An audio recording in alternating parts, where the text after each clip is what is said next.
Many insects have a compulsion to follow the light, and humans are the same. Except we call that light hope. Except we call that light.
Where's my key?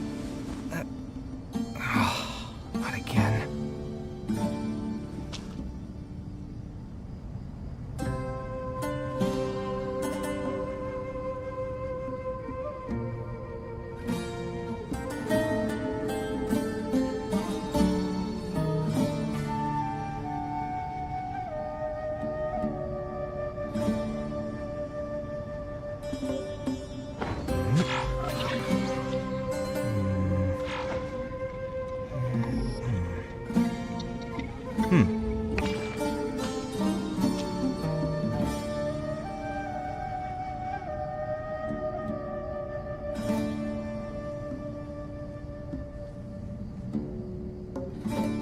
The ability to appreciate beauty is an important virtue.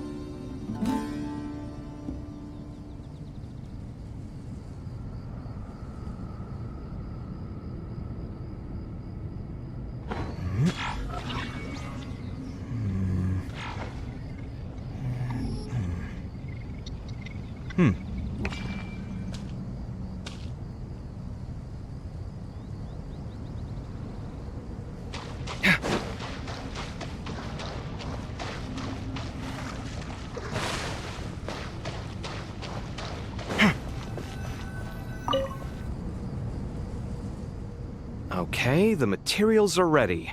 We can proceed with the next phase.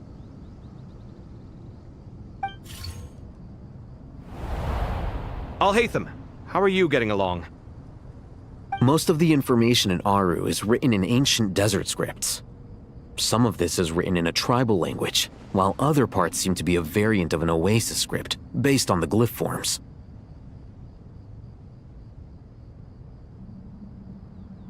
Oh. Not lost to history, I hope. Some are. All we can do is infer the meaning based on the rules of related languages. Although, this section actually fills in some of the missing historical record. I'm transcribing it so we can bring it back to the academia. After Aru started up, 2 more lines of text appeared here. Can you read them? Humans may not read what is written by the gods, except by not reading. Victory should not be easy to attain, for it symbolizes divine wisdom. Knowledge must not waver, for it has external borders.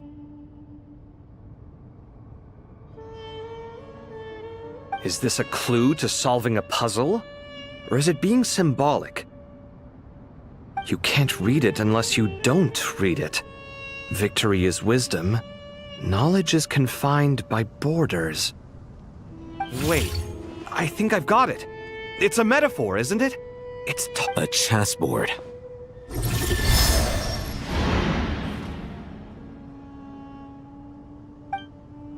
You were right. The youth of today are skilled at solving riddles.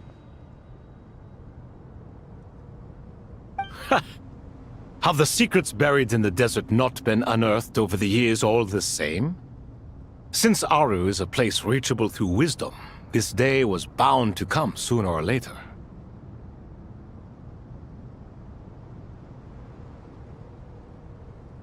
Oh, I've always been against overly cryptic sentences. Don't you get tired of reading and writing all that? Ah, it's you three. Just in time. We've been delving deep into Aru, and now this board has appeared. I've heard this was how you'd while away your free hours. You must be quite the experts by now in that case. It is true. King Deshret's chess games are some of the most well-loved of all his wonderful creations. If you have ever been to Safhe Shatranj, you may well be familiar with the chess pieces you see here. Is this chessboard supposed to be another visualization of the interior of Aru, then? Naturally. Visitors, everything is ready. Only by completing the challenge on the board in accordance with the rules will you be permitted to overwrite Aru. 1 second. It's not dangerous, is it? Dangerous? Why, yes, of course. I should be the one to go, then. Wait for me here. Sounds like the self-confidence of our present company has rubbed off on you. Don't be ridiculous. I'm your upperclassman, and that means I have to look out for you. I appreciate the sentiment, but a game of chess typically requires 2 players. Besides, I'm sure they won't let things get out of hand. Keeping things relatively safe is in your best interest too, isn't it? Fair enough. I mean, you guys are controlling the difficulty, so please don't go too hard on us, all right? Ah, but Bennu said he wanted to put some respect into these whippersnappers. All right, all right. Thank you. Obviously, we'll still try to be careful. This doesn't seem like ordinary chess. Is the goal to defeat the opponent? No, you must enter the board and pass the trials we have placed there. Ready? Let's do it.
The first trial is posed by me.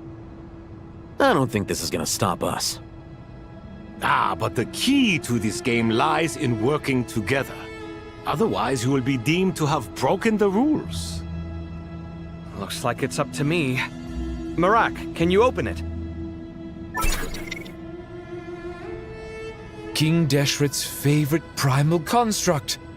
Living on in suitcase form, of all things. Amusing. Ho-ho! Excellent work.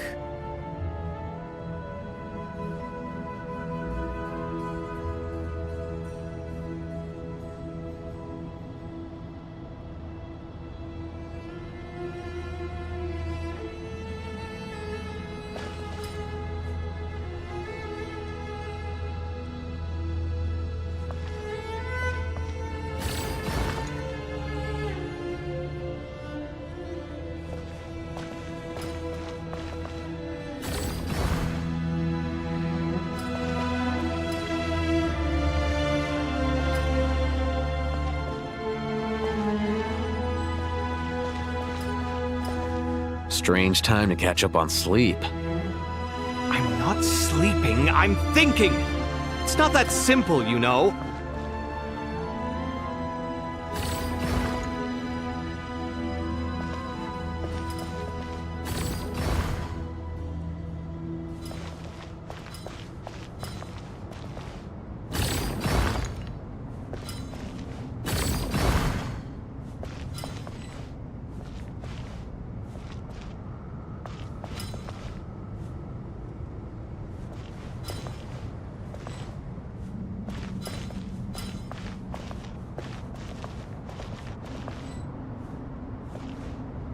Strange time to catch up on sleep. I'm not sleeping, I'm thinking! It's not that simple, you know.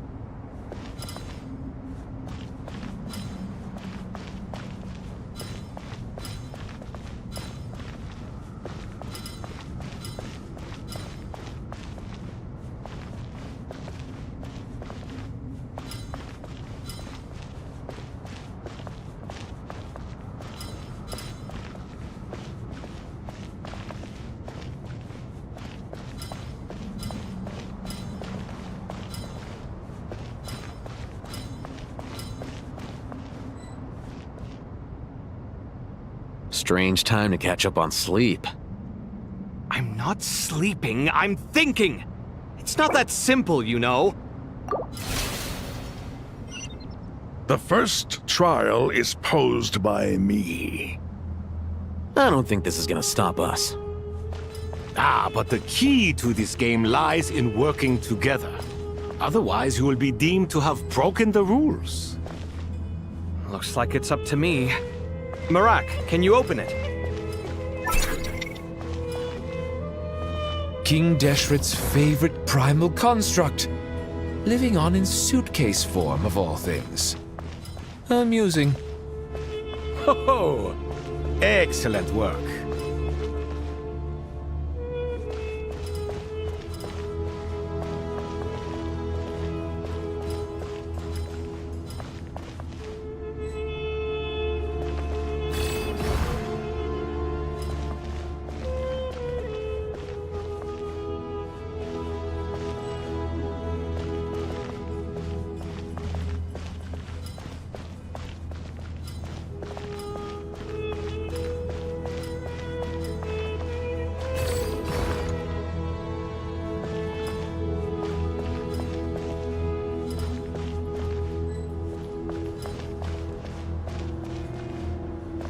Strange time to catch up on sleep.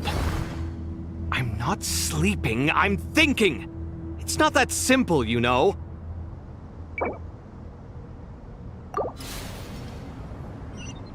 The first trial is posed by me. I don't think this is gonna stop us. Ah, but the key to this game lies in working together. Otherwise, you will be deemed to have broken the rules. Looks like it's up to me. Marak, can you open it?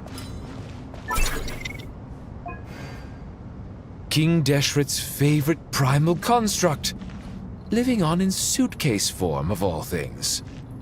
Amusing. Ho-ho! Excellent work.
The first trial is posed by me. I don't think this is gonna stop us. Ah, but the key to this game lies in working together. Otherwise, you will be deemed to have broken the rules. Looks like it's up to me. Marak, can you open it? King Deshret's favorite primal construct. Living on in suitcase form, of all things. Amusing. Ho-ho! Excellent work.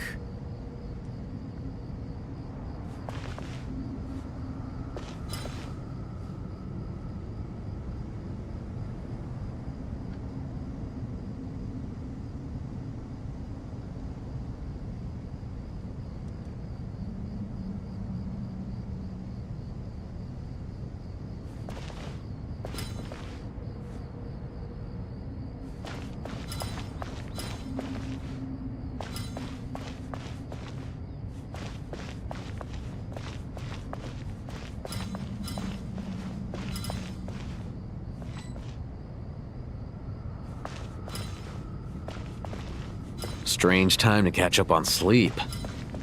I'm not sleeping, I'm thinking! It's not that simple, you know.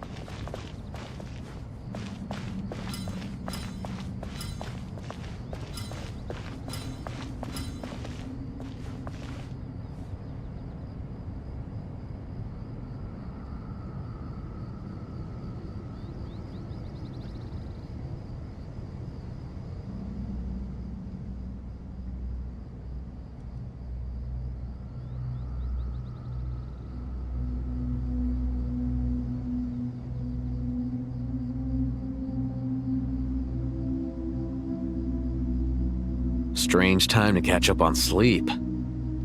I'm not sleeping, I'm thinking! It's not that simple, you know.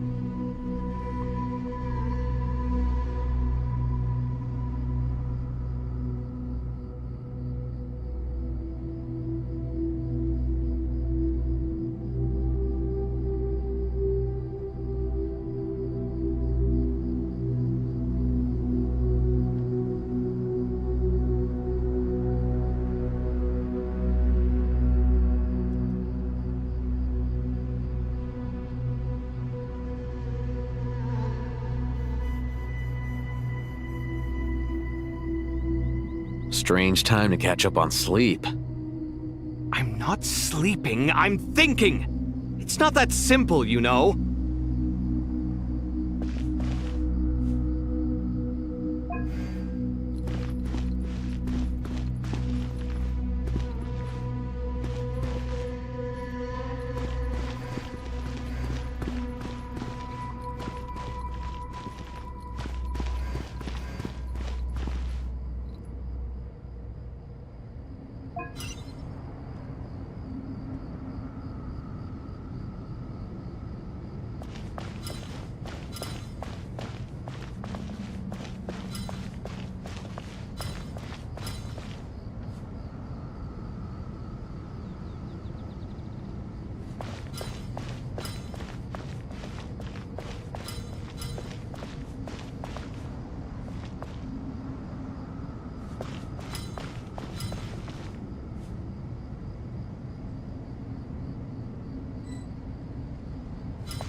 Strange time to catch up on sleep. I'm not sleeping, I'm thinking! It's not that simple, you know.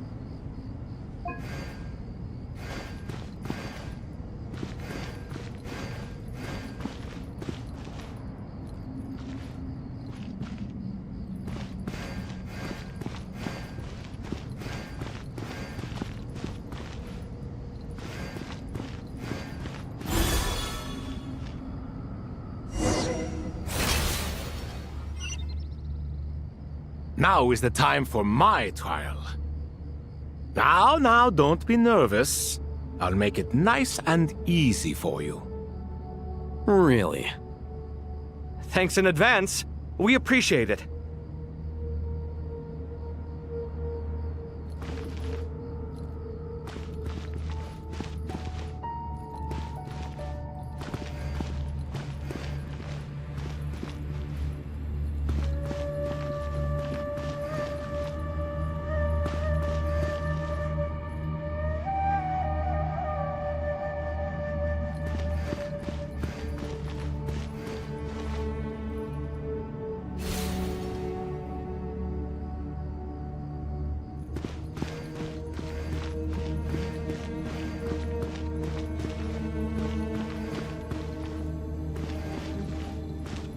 Alhaitham, what are you thinking? If you don't want to wait, you're free to leave. I never wanted to wait in the first place! Chessboard gave me no choice. If you say so.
Ibis King, don't you think this all rather inappropriate? You may as well be handing them victory on a silver platter. Do not expect me to follow your lead. Ha! Suit yourself.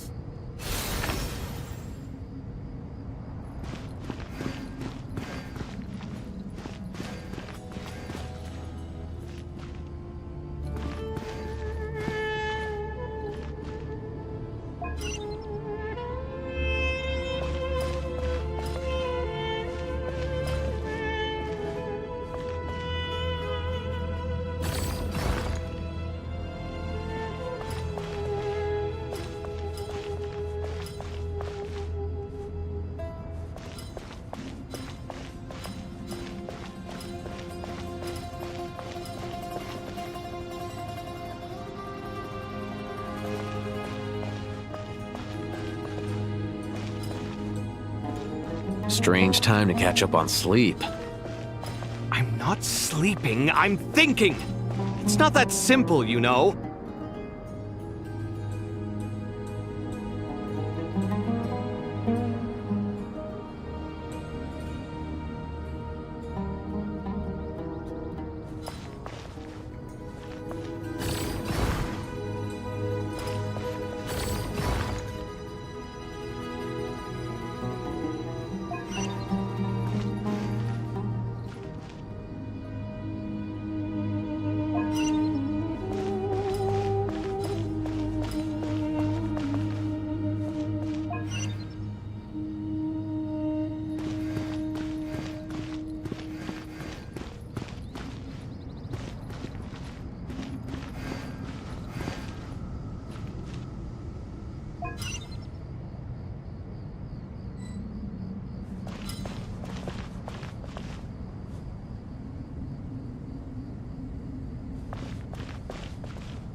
I'll hate them. What are you thinking?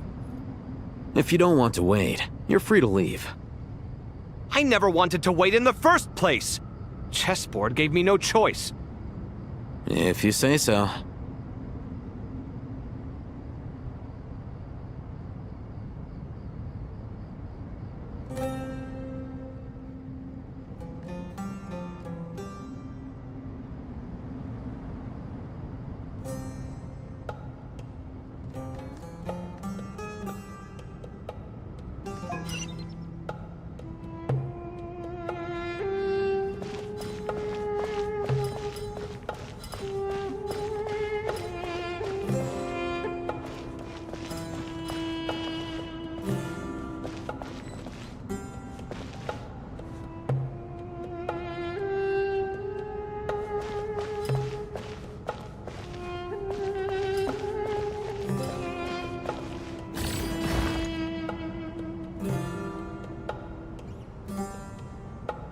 Strange time to catch up on sleep. I'm not sleeping, I'm thinking! It's not that simple, you know.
I'll hate them. What are you thinking? If you don't want to wait, you're free to leave. I never wanted to wait in the first place! Chessboard gave me no choice. If you say so.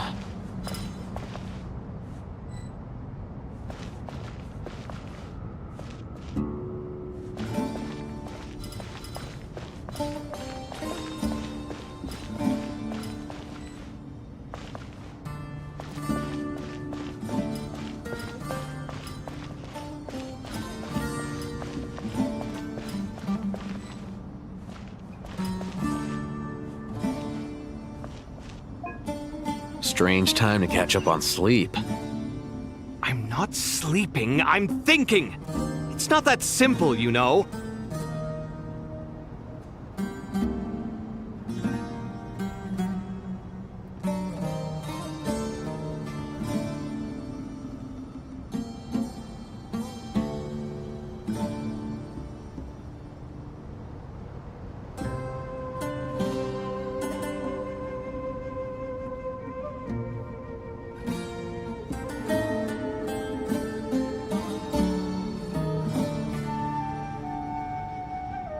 I'll hate them. What are you thinking? If you don't want to wait, you're free to leave. I never wanted to wait in the first place! Chessboard gave me no choice. If you say so.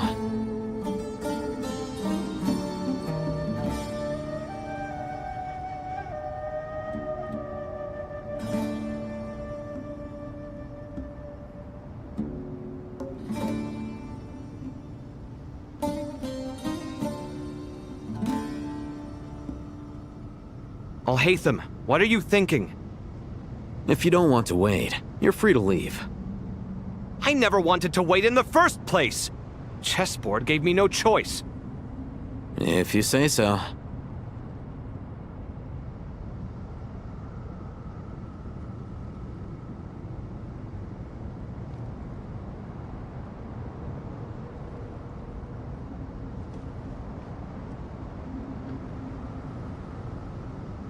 Alhaitham, what are you thinking? If you don't want to wait, you're free to leave. I never wanted to wait in the first place! Chessboard gave me no choice. If you say so.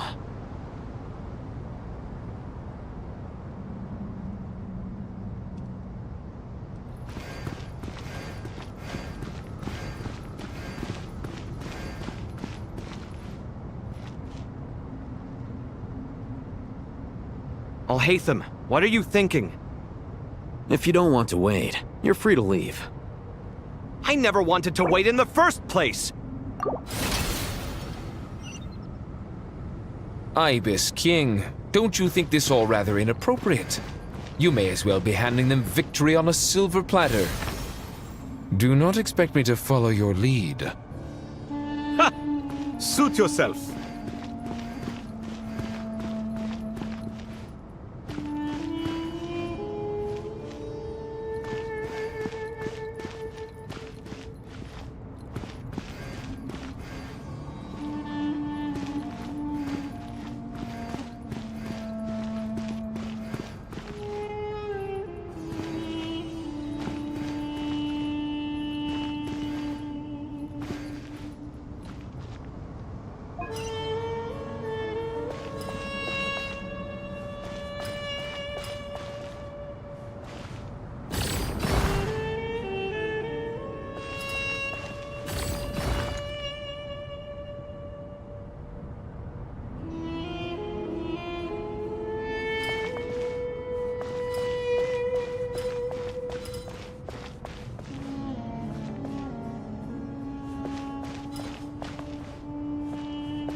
Strange time to catch up on sleep. I'm not sleeping, I'm thinking! It's not that simple, you know.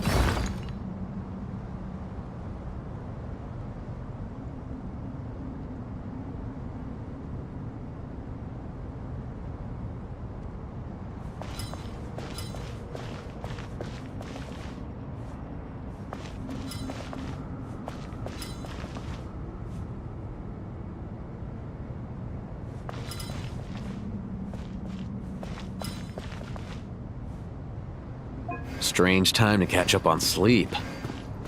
I'm not sleeping, I'm thinking! It's not that simple, you know.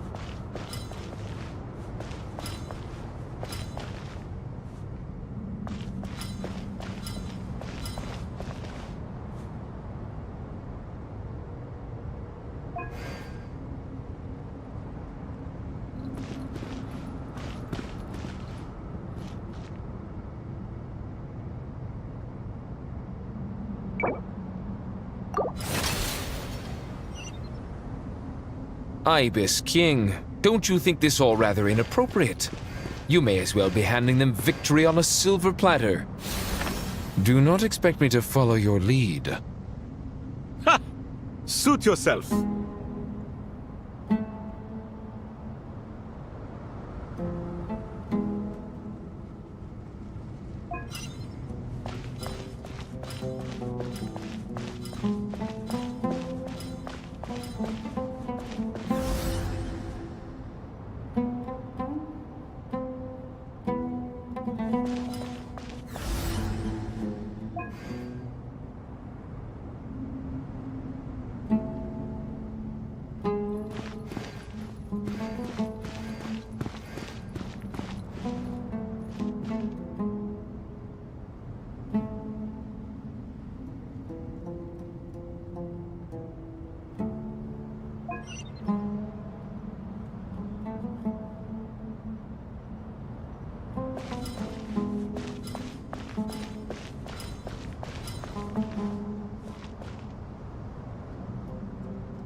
Alhaitham, what are you thinking?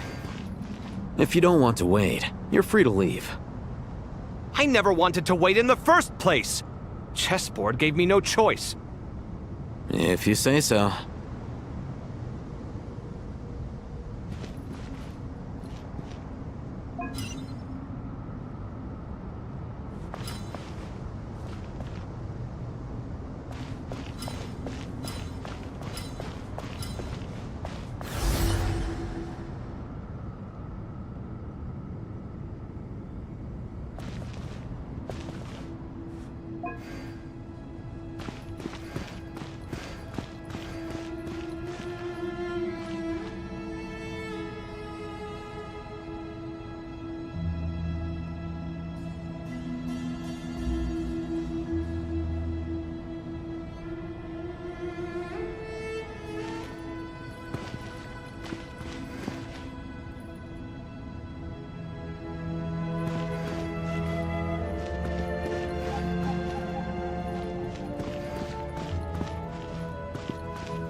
Alhaitham, what are you thinking?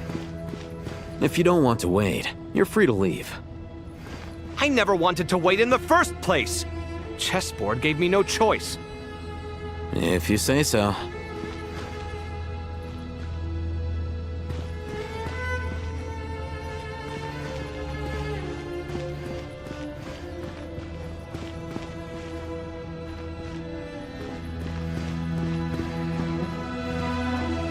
Alhaitham, what are you thinking? If you don't want to wait, you're free to leave. I never wanted to wait in the first place! Chessboard gave me no choice. If you say so.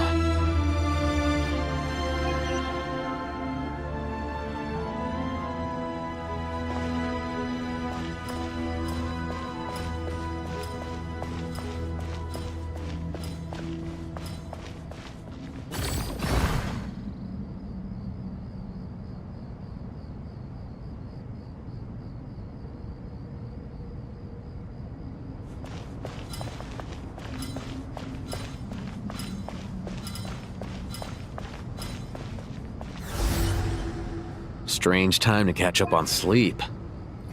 I'm not sleeping, I'm thinking! It's not that simple, you know.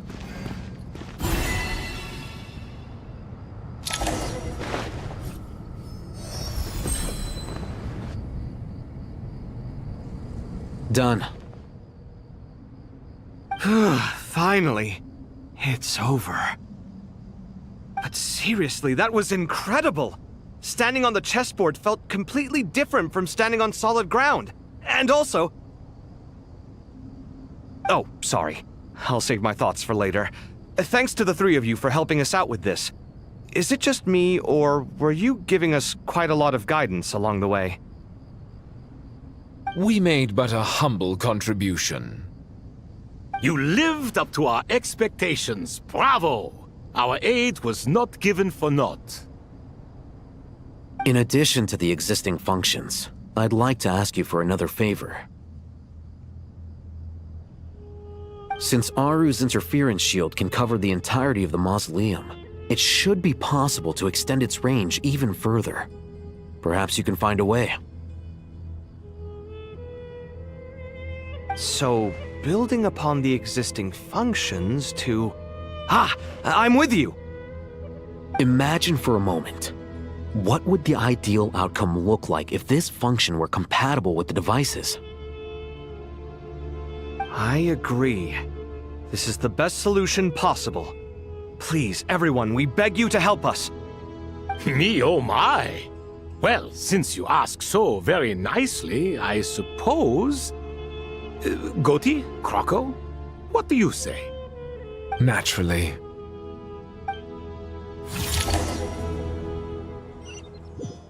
Time to go! Let's go find Nahida!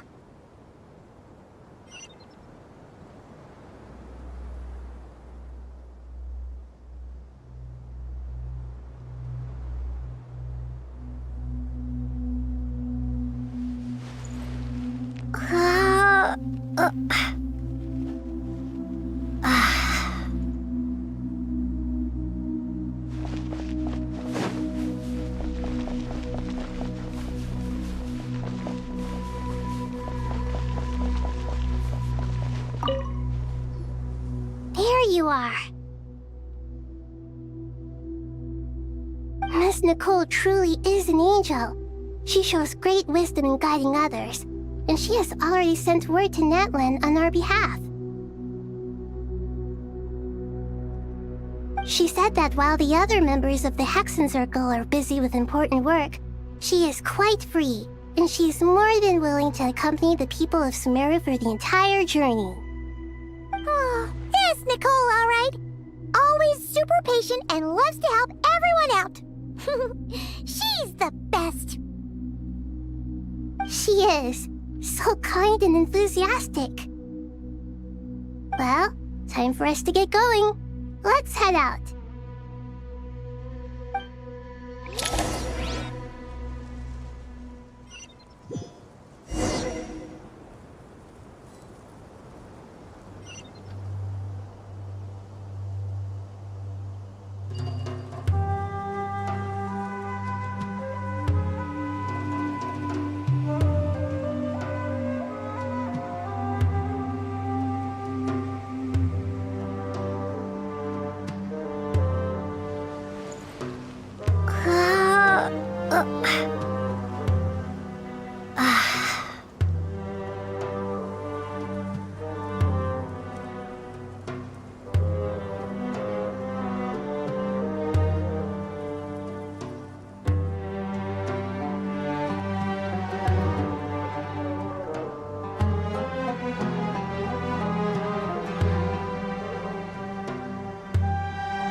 This should be one of the closest places to Natlan in all of Sumeru.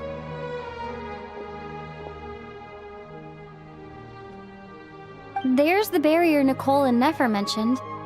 It completely cuts this nation off from the others. But why? Why separate you from the rest of the world now, specifically? And if I'm not mistaken, Irminsul was polluted once before, wasn't it?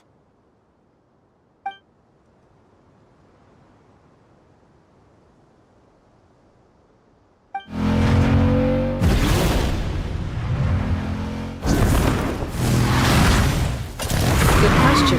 I'm wondering the same thing myself. That voice. Moika! You got here pretty quickly. Hello, traveler. It's been a while. Hello there. Hello, Dendro Archon. Moika, I apologize for asking you to meet at the border on such short notice. I also apologize for not being able to greet you in person. The form in which you see me now is one carried by the Traveler. The real me is inside the mausoleum of King Deshret, and I am reaching out to you with my mind from here. Irminsul has been infiltrated by the Doctor. We must be on our guard, as he can spy on information in the world from within the tree. Fortunately, there is no record of the Traveler in Irminsul, and you are still within Natlan's borders. My records will be preserved in the Night Kingdom, rather than the ley lines. As long as the Night Kingdom remains disconnected from the ley line cycle, the Doctor has no way of knowing my movements. Exactly. So by meeting each other in this way, the meeting essentially never happened. No wonder Paimon didn't come. You were concerned that her activity would be recorded by Irminsul. The Natlanese have heard about the situation in Sumeru. With the borders sealed off, merchants have been forced to stop their shipments. It's pretty serious, and you're the ones bearing the brunt of it. I'd like to address the question you raised at the beginning. I can offer a brief explanation, although it will sound rather cruel. I don't reach this conclusion gladly, but Irminsul predates the heavenly principles. It existed long ago, when the dragons of Natlan were at the height of their power.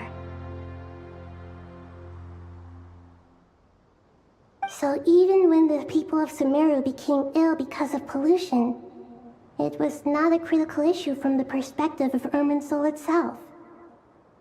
As long as it continues to function normally, the barrier will not be activated.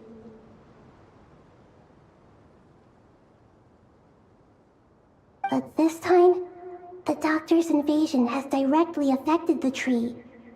That is what caused the barrier to deploy. The heavenly principles established a rule that when Irminsul is plunged into grave danger, a portion of power will be reserved to isolate Sumeru. That way, even if Sumeru is destroyed, the outside world at least has some time to catch its breath. We'd certainly need it.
heavenly principles created almost everything that exists in Teyvat today. To them, preserving the existence of the world and its inhabitants takes priority over protecting Sumeru. Meaning, protecting Sumeru now falls to you. Yes. My own power may be limited, especially compared to yours. But that doesn't mean that we're just gonna sit around and wait for the end. If necessary, I will utilize any and every means at my disposal. Nicole of the Hexen Circle didn't say exactly what this meeting was about. But after hearing everything you've said so far, I think I can guess where this is going. That's right. Nahida and I discussed it at length. We both know how presumptuous this is, but... You need the Pyronosis, don't you? Yes, you guessed correctly. Originally, I only intended to borrow it, but the situation is far graver than I foresaw. So instead, what I ask of you is to please give the Pyronosis to Sumeru. Why do you sound so nervous? There's no need to be shy. Surely a gnosis is pretty important to a god. I guess, but it's not as if losing it would suddenly render us powerless. But I'm sure you don't need me to tell you that. With all the nations you've traveled to, and all the gods you've met, you must have realized that by now. As far as I'm concerned, a gnosis is basically an elemental energy enhancer. But I don't usually use it. You know me. I like to think I'm pretty strong without it. Yeah. Not about to dispute that. So you see, you don't need to sweat it. Here, take the Pyronosis. Just like that? Uh-huh, just like that. To tell the truth, I've always toyed with the idea of giving it to someone who needs it more than I do. I know you accompanied Nahida here to try and increase the chance of success. It's a good thing you did, because your involvement is one of the main reasons you've managed to persuade me. Are you sure about this? Handing over your gnosis just because of me? I won't try to quantify it, but trust me. Handing over the gnosis to Tumaini is far from the craziest idea I could think of. Besides, even if you hadn't come here personally, I think I still would have agreed to Nahida's request. Irminsul doesn't just affect Sumeru. It impacts all of Teyvat. I know all too well how difficult it can be to protect the things you care about. So logically, morally, or however you want to cut it, helping you is the right thing to do. You don't need to tell me the specifics of your plan. Where the gnosis is involved, the tighter the secrecy, the higher your chances of success. Malika, my heartfelt thanks go to you and the people of Naplan. Don't mention it.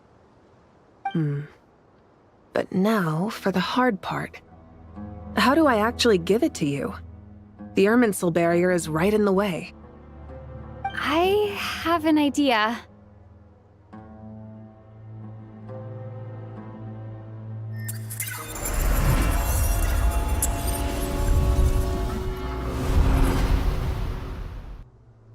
Just as I thought. Incredible. What did you do? Just made a lucky guess. This seems to happen quite a lot. Things that apply to everyone else don't seem to apply to me. I figured the same might be true here. Irminsul usually produces effects based on the records it holds. Since the Traveler is a descender, Irminsul contains no records of her, and thus has no way to impede her. Is that right? You really are full of surprises. Catch. Whoa! Thank you, Moika. Thank you for trusting us with something so important. All right, all right. No need to get so formal. It's not like we're strangers. Besides, there's still one problem. You might be able to pass through the barrier, but I don't know about the Gnosis. Any other surprises for us, Traveler? Let me try something. I have the Pyronosis in my hand. It feels strangely ordinary. Not particularly heavy. And yet, I need to think hard about my memories of Pyro. My memories of journeying through Natlan. All those important experiences I've had.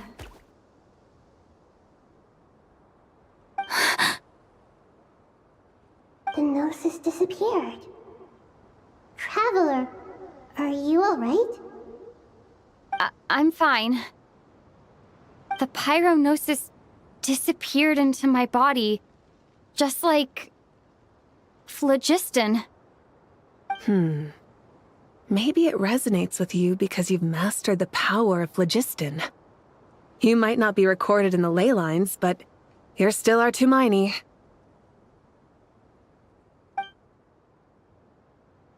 Whew.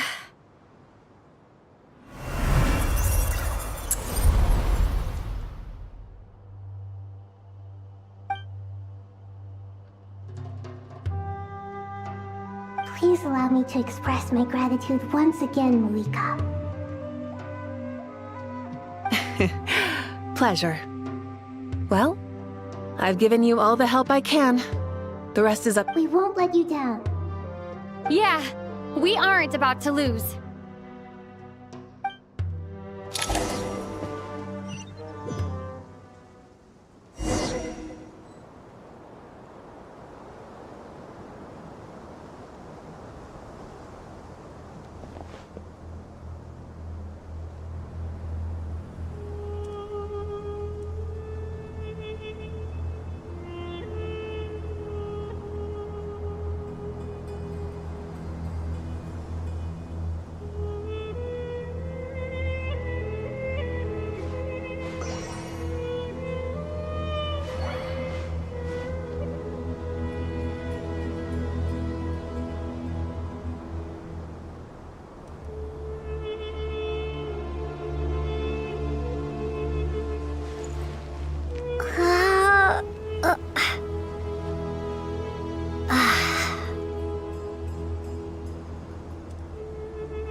Paimon, how are you feeling?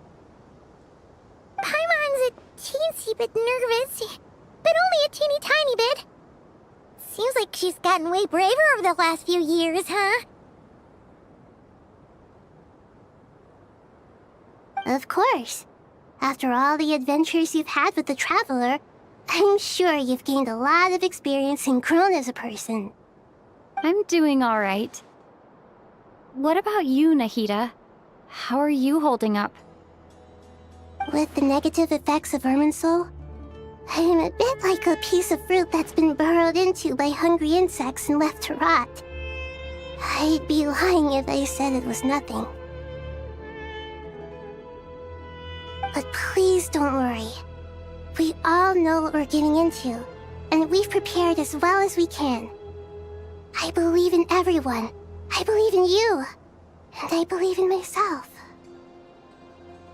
Stoking the fire inside oneself is certainly one way to live, but knowing when to rely on one's companions is also a form of great wisdom.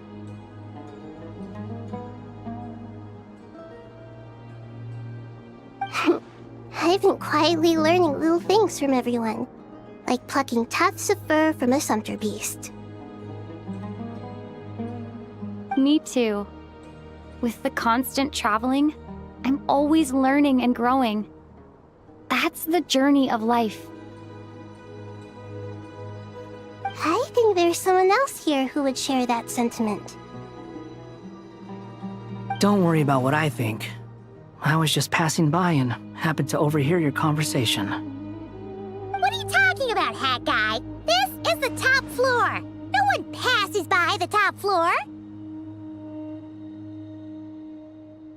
Says who? You can fly just like I can.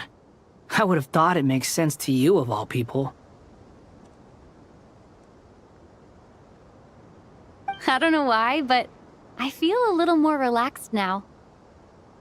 It shows that you feel comfortable laying down your burdens in our presence. It means that Sumeru is a place you can trust, where you know we have your back. And we feel exactly the same way around you. That's what it means to be friends.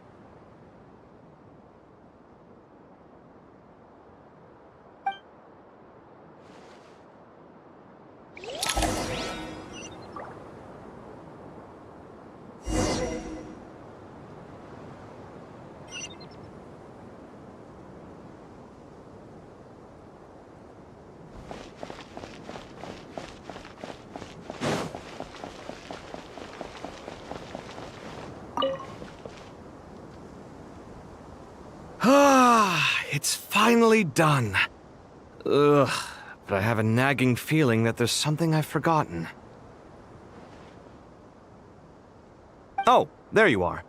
Everything wrapped up on your end?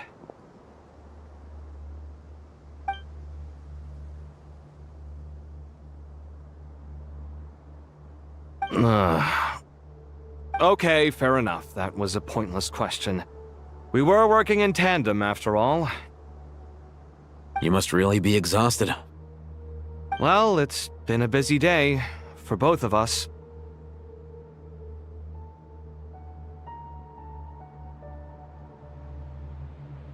When work ends, you clock out. No looking back.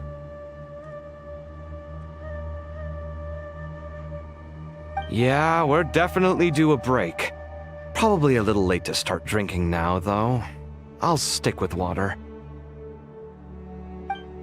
Here, this one's for you. Thanks. You want a bite to eat? I can grab us something. Or wait, I think there's a stove nearby. Let me take a look. Are you nervous? A little, yeah. Unlike you, it seems. How are you not feeling at all nervous? Because everything that happens next is beyond my individual control. I don't worry about things I cannot influence. What do you mean, cannot influence? You're the one who came up with half of the strategies we ended up using. There's only so much I can do.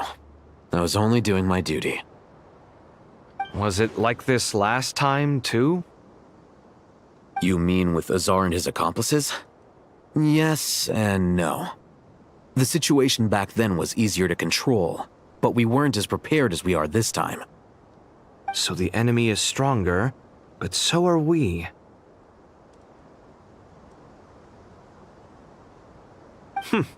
I still vividly remember the way you interrogated me in the library after the fact. Where were you when Sumeru needed you most? If your memory is so vivid, you might also recall that it was you who came looking for an argument. You're often the one who initiates these things, you know. I came for a conversation! I didn't know it was gonna turn into an argument! Anyway, at least I showed up this time. So, what do you think? What do I think? I think we're certainly better off for it. It's good having me around to help out, huh? Absolutely.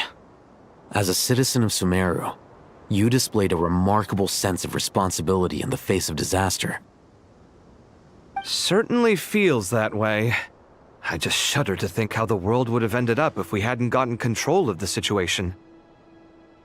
So, do you think this is what impending disaster looks like? The sky is so clear, and there isn't a whiff of decay or destruction in the air. It's hard to imagine that the fall of humanity could happen on an ordinary day like this. Awful things happen all the time. Sometimes people can stop them, and sometimes they can't. What you and I have done is increase our chances of stopping this one. Lofty ideals may provide no defense at all against nihilism, but perhaps little decisions can. Oh, nothing. It's nothing. I hope everything works out tomorrow. It will. As long as we stick to the plan, our chances of success are good. It's really strange. You're my junior, yet you always seem to act more like an upperclassman than I do. I think it's mostly a matter of temperament. Ugh. Walked right into that one, didn't I?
Something on your mind, Miss Nefer?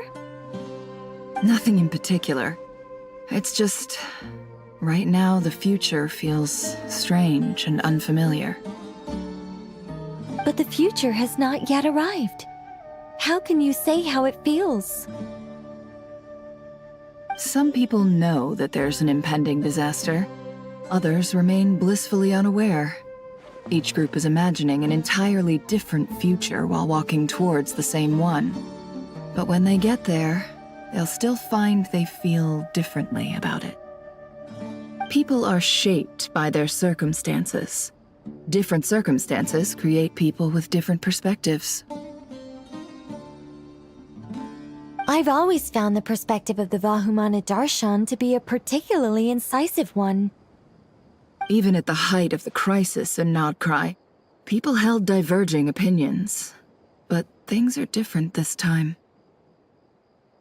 Indeed. Regardless of faith, gender, wealth, skin color, or eye color, everyone in Sumeru knows what will happen tomorrow.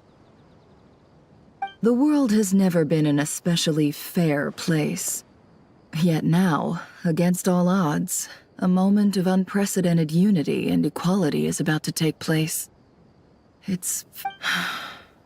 if only my father could have lived to see this era.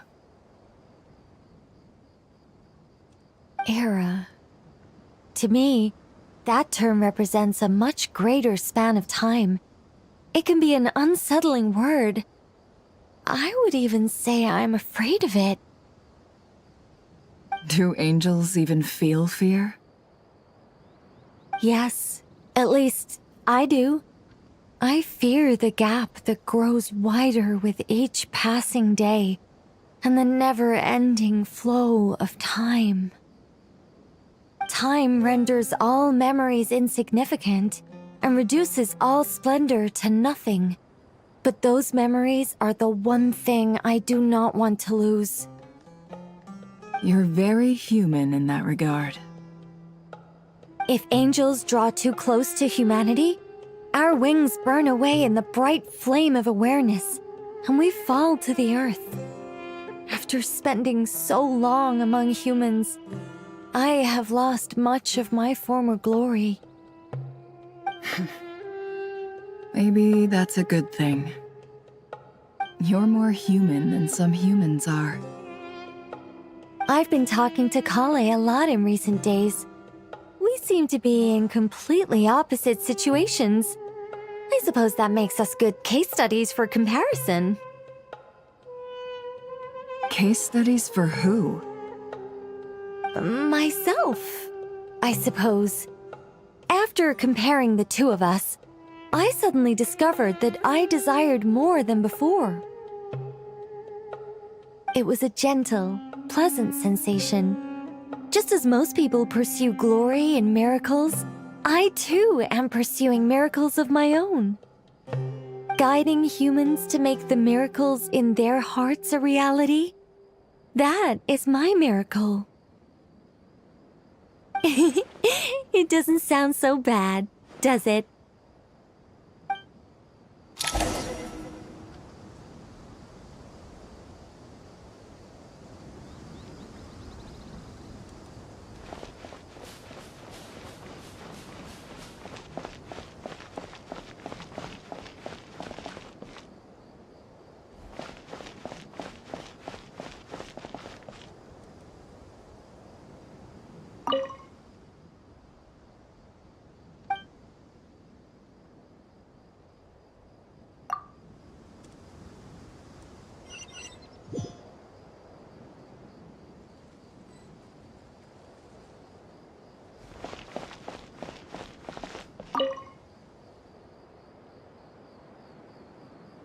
We'll make our move after sunrise tomorrow. Good. Is everything ready? As much as possible. That'll be enough. Don't let the pressure get to you. We'll take things one step at a time. That's... Master Tainari! Mr. Sino! So this is where you were. I brought some juice and some water. Would you like some? I know how easily you get dehydrated in the desert, so you should definitely have some water. In which case, I'll have the juice. I gotta ask, though. Who's on juice-making duty at a time like this? Madame Farazan said she was feeling a little nervous, so I told her about the automatic juicer my friend invented. She took it right off me and started making carton after carton of juice. A juicer? Did Sucrose send that to you? Yeah, I hadn't had the chance to try it out before this incident occurred, but I couldn't bear to leave it behind in Gandharvaville. The juice is very sweet. I think so too. Kale, how are you feeling? Physically, I'm okay, but it just still feels strange to me. Why would a great power like this come to someone like me? I know the feeling well. That same question ran through my mind every day as a kid. At least now, you have someone who can relate to you. All the more reason that you should apply for Spontamod. Tainari fiercely opposes the idea, though. Those two things are completely unrelated. What are we all chatting about, Would anyone like any juice? Oh, you have some already. I had some earlier, ma'am. Maybe give the extra to someone else? Very well, very well. I shall be off then. There's this enormous power, and then there's little old you. You feel like there's no connection between the two. And that sense of dissonance is difficult to get used to. Yeah. But after all this time, I can't believe this stuff still gets to me sometimes. Makes me feel a little childish. Kale, just because we normally keep the conversation light doesn't mean we can't discuss deeper issues. I don't think it's childish at all. You were the victim of a terrible crime. It's normal to struggle with the fallout from it. You have absolutely nothing to be ashamed of. My professor once told me that no incident can be considered truly resolved until the victim says it's over. Your rage and your pain are completely justified. Thanks. Miss Nicole said that the same god remains which were once used to inflict so much pain upon me have now become a weapon with which I can protect everyone. It's like my own personal kind of evolution. Every innocent person who's been hurt needs time to realize that it wasn't their fault. I was the same, but it's all about to be over. Tomorrow, it ends for good. I don't know if you've noticed, but you rarely stumble over your words anymore, and your outlook has become much more positive. It's a big change from how you used to be. And since this isn't over, you can settle the matter on your own terms. It's time you seized back control. I believe in you. Yeah. Sumero is my home. And it's so important to me. I have to protect it. No. And once you're done, how about you come back and apply for Spontamod? Stop it with the sales pitch, would you? Hey, excuse me. There are still 3 unclaimed cups of juice here. Why don't you take one each? Ugh, my arms are getting sore from carrying them around everywhere. Madame Farazan, why are you... Here. Thank you, Madame Farazan. Drink up and enjoy my handiwork. I think I'm going to make something else now instead. Please, try to relax, Madame Farazan. Your nerves are starting to get the better of you. I know.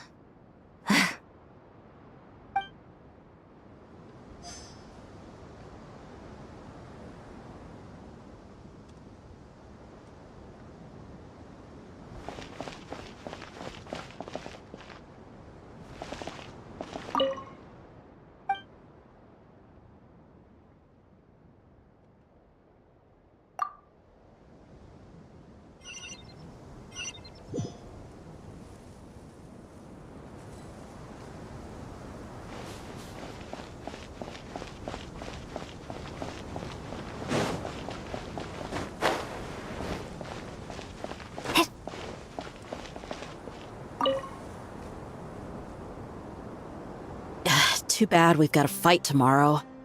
I could really do with a stiff drink. Let us pray instead. Prayer.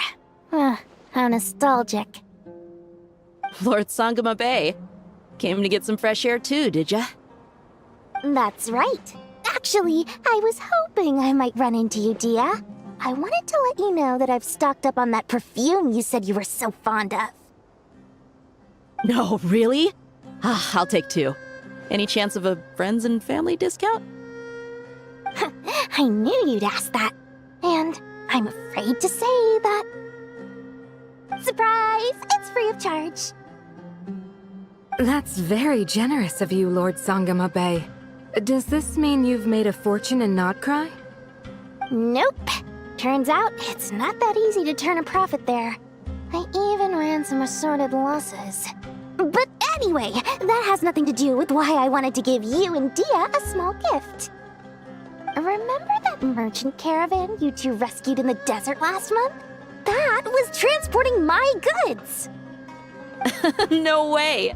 I had no idea that was your shipment. Explains the, eclectic mix of goods, though.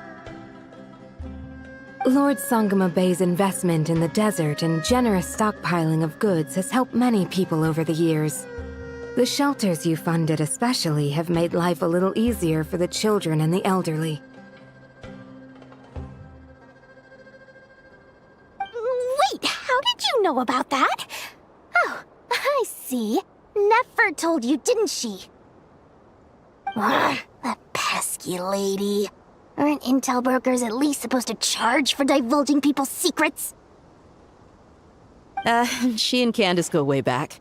It's normal for close friends to share things you wouldn't tell to everyone else.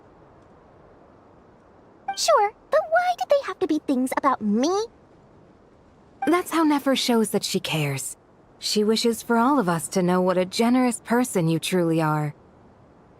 It must be hard trying to make a living far away from home. Just because we can tell what kind of person you are doesn't mean everyone else can. Well, maybe her intentions were partly good, but I don't think that's the full story. I'm sure she enjoyed knowing how much it would annoy me. I'm telling you, Nefer's got a mean streak. Definitely with you on that. Does praying help you stay calm? Defending one's home is a just cause. My heart is filled with a mix of anger and hope. Anger. You know, being able to get angry is a good thing. It shows that you're in touch with the real world, and that you have the passion to pursue something you believe in. Oh, my lady? What are you doing out here? Just taking a walk to clear my head. And look where I ended up. Were you praying just now? Yes, Miss Dunyarzad. Would you like to join us? Come on, it's fine. She won't mind who you pray to. Oh, then sure. I remember you, Miss Dunyarzad. You visited my shop before. If I recall correctly, the god you worship is the Dendro Archon, correct? That's right. She is such a gentle and kind god. But to me, she is more than just a god I worship. I see her more as a friend. And so do many others. She's not some almighty god who reigns on high, but a genuine friend. Agreed, agreed. She's a wise teacher and a good friend. I spoke with several people during the evacuation. Everyone's aware that tomorrow's battle is one that ordinary people can join too. A battle to fight for our friends and our homeland. Oh, it makes me glad. I can finally do something for those who protected me.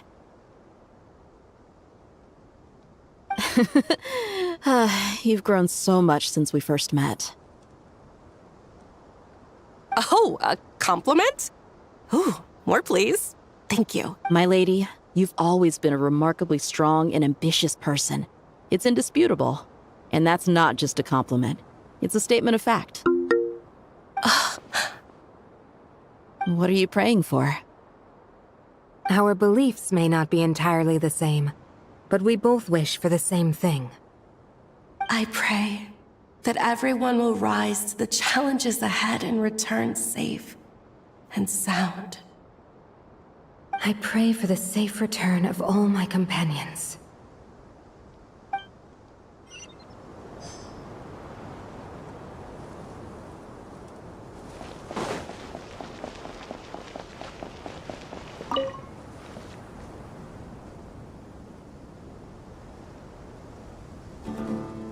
Look at the time. I should head back. I'm so sorry. I was in a hurry and didn't look where I was going. Are you all right? I'm fine. Wait, you're... Have we met? Not exactly. I think we may have crossed paths by the house of Dana before. Oh. You're Hat Guy! From Vahumana, right? You recognize me? The clue's in the name. Mr. Hat Guy. Fair point. It's getting pretty late. What's keeping you up? I could ask you the same question. If I'm not mistaken, all the workload for the Ratawa Histarshan wrapped up a good while ago. Well, I have something of a background in Satyavada life, so I was helping the Dendro Archon make some preparations. But I must have lost track of time. Did you find the experience enlightening at all? Honestly, it was tedious and uneventful at first. But eventually, I think I did sense some profound truths. But they also brought a lot of suffering with them. I was told that I even shed tears while I was meditating, though I have no idea why. Sorry. I hope I'm not scaring you.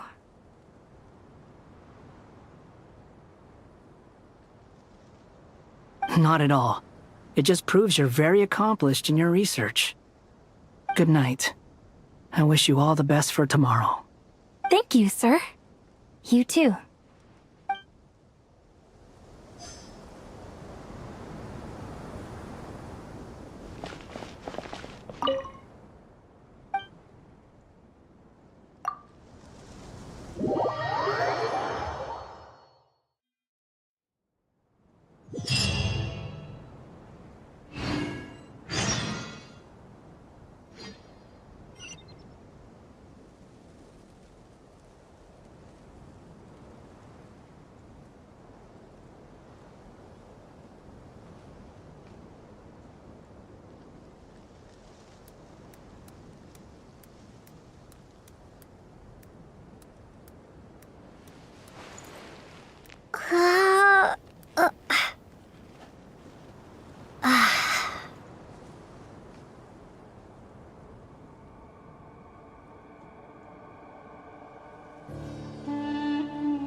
go!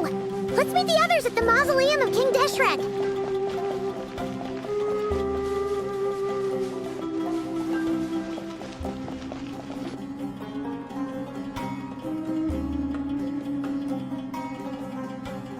I have not felt this way in a long time.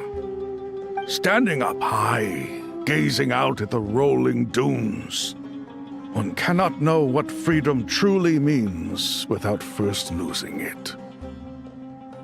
The golden slumber truly lives up to its name as a dreamland. Though desert... Dendro Archon, what is on your mind? I was wondering whose counsel I should seek on the questions in my heart. What kind of questions? So many.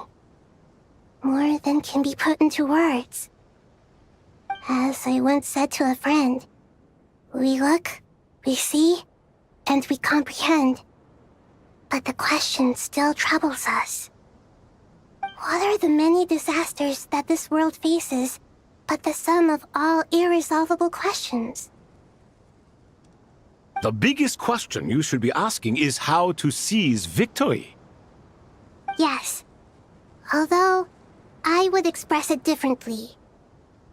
I must not fail. And so the question I am most curious about now is whether the path to victory will be an arduous one. What we declare to be a young sapling, we may, in fact, find to be a towering tree, if we would only cast aside our ignorance and look beyond the veil of time to see her true form. Nahida! We're here! Just in time. The preparations are almost complete. Ready when you are.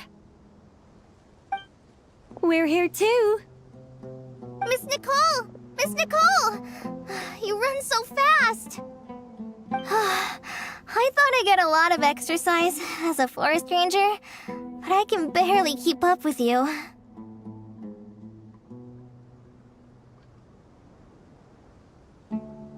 Sorry, I got a little carried away. Lesser Lord Kusanali, the equipment is ready, and the modifications to Aru are all complete. As discussed during our meeting, Accessing Irminsul via the Akasha is no longer feasible at this stage. There are other options, it's just... they're a little more extreme, and more technologically demanding to implement. Maybe you should take it from here. The architecture and functionality of the Akasha terminals overlap considerably with Aru. There is reasonable evidence to suggest that one was developed based on the other, or that they both utilize technology of the same origin. As long as the transplant and merge operation succeeds, Aru should theoretically work on a scale greater than the Akasha and approximately equal to Irminsul. It will become the largest active computing device in all of Teyvat. A system this powerful is capable of a lot of different things. In the past, the Akasha was primarily used for one-way information transmission, but I suspect it could also serve as a central bridging hub. In the pursuit of greater knowledge, some scholars have attempted to connect their consciousness to Irminsul through the use of terminals, incense, and meditation. Correct. In academic language, scholars who reach that stage are said to have entered Satyavata life. Hypatia has performed this practice many times in the past, and she was once under my care for a period of time. Right. And this at least proves that there is a zone within Irminsul that can be connected to. that's right. Providing wisdom to the people is one of the very reasons for Irminsul's existence. I think I understand where you're going. Please, continue. In that case, I'll skip to the conclusion then. We need to further modify Aru, merge it with the Akasha, manufacture terminals, and distribute them to every single person we can reach. Every person? Even the desert folk? Yes, everyone. I've already calculated the amount of raw materials we need. So you mean We're going to get new Akasha terminals? Yes, but this time the people of Sumeru won't be using them to acquire knowledge, just to connect to Irminsul. That's the When we evacuated the city, we brought all the important assets from the House of Dana, in case we ended up needing them. Fortunately, this included the Akasha system's main terminal. We've checked all the relevant records, and one thing is certain. Nothing like this has ever been done on this scale before, so... Everyone in Sumeru is part of the plan. Whoever controls the people controls the situation.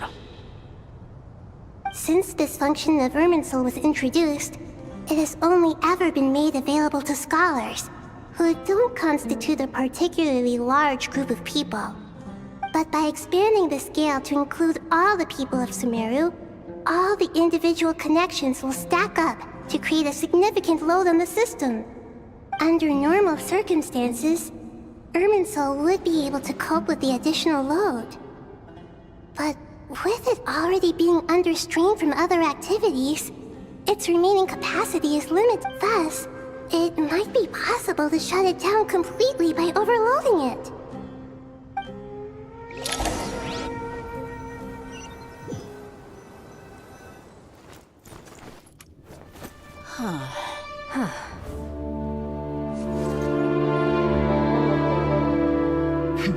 Counting down.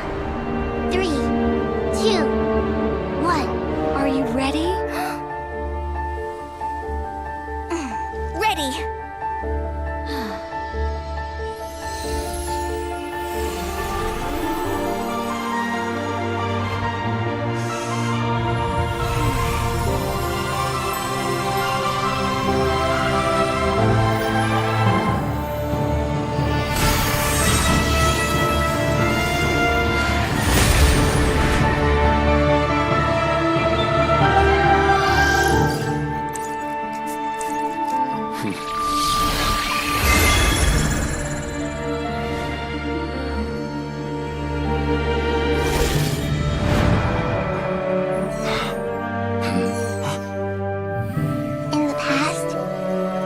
Sought knowledge, they turned to the Tree of Wisdom.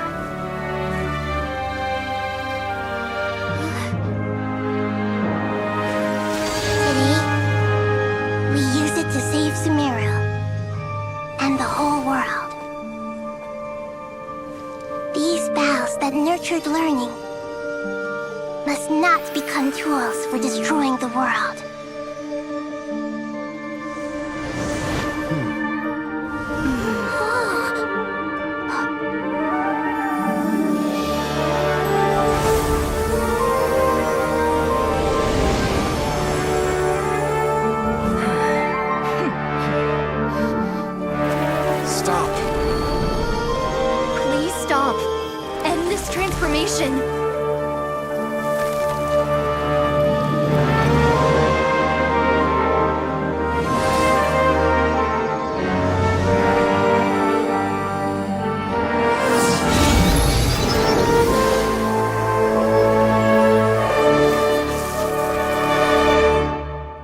Shut down Irminsul just to stop me? You fools. I have all the time in the world.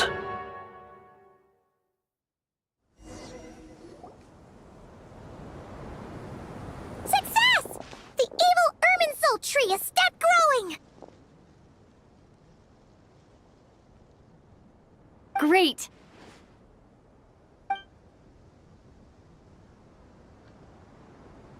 What a display of true courage!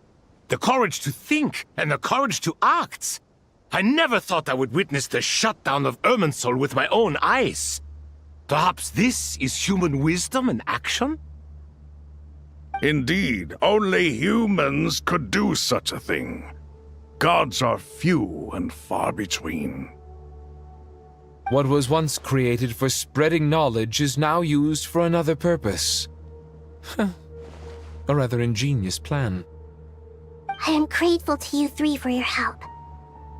Only thanks to you were we able to extend Aru's interference capabilities to cover all terminals.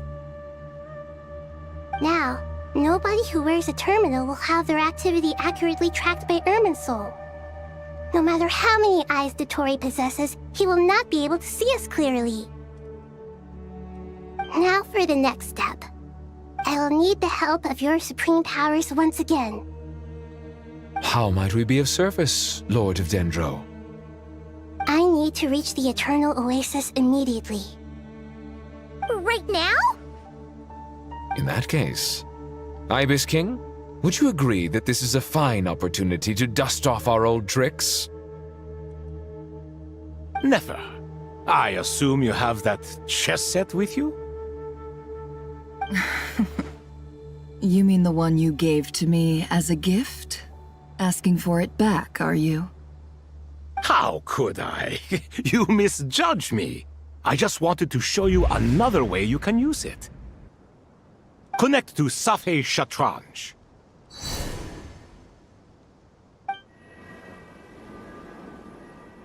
Safei Shatranj? You mean that place in the desert? Thoth's chess set gains its power from the chessboard laid out in the desert by King Deshret and ourselves. All ceremonies conducted using the chess set must be activated via Safei Shatranj. In other words, the chess set is an extension of the chessboard. In the past, moving a chess piece was a sacred and momentous act. Transfer initiated. Entering live combat mode.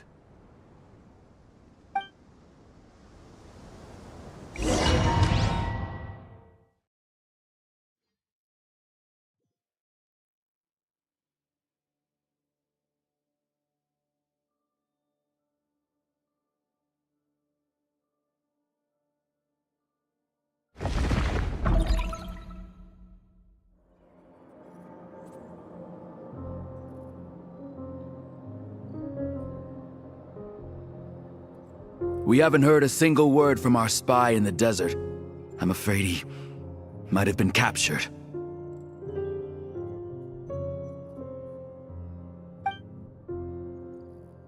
Never mind. But we spent years turning him. And a lot of Mora. Nothing comes for free in this world, but the loss is not without its purpose. For a small price, we have wasted a precious amount of the limited time they have. Quite a bargain, if you ask me.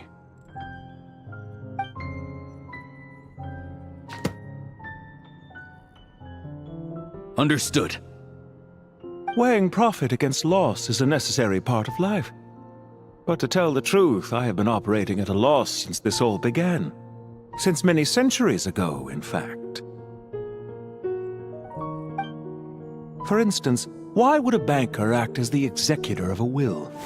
If you hadn't deposited your personal belongings at Northland Bank, I would have no reason to be here right now.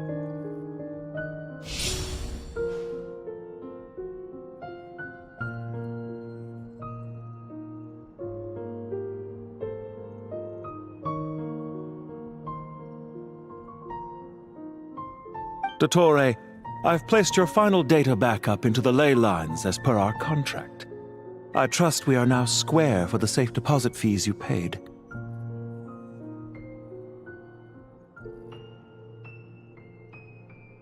Is it not a little petty to split hairs like this, given our amicable relationship? I consider sound bookkeeping a matter of principle. Do not forget that you only live to see this day thanks to me. In fact, every day of your life since you met me, you've been living on borrowed time.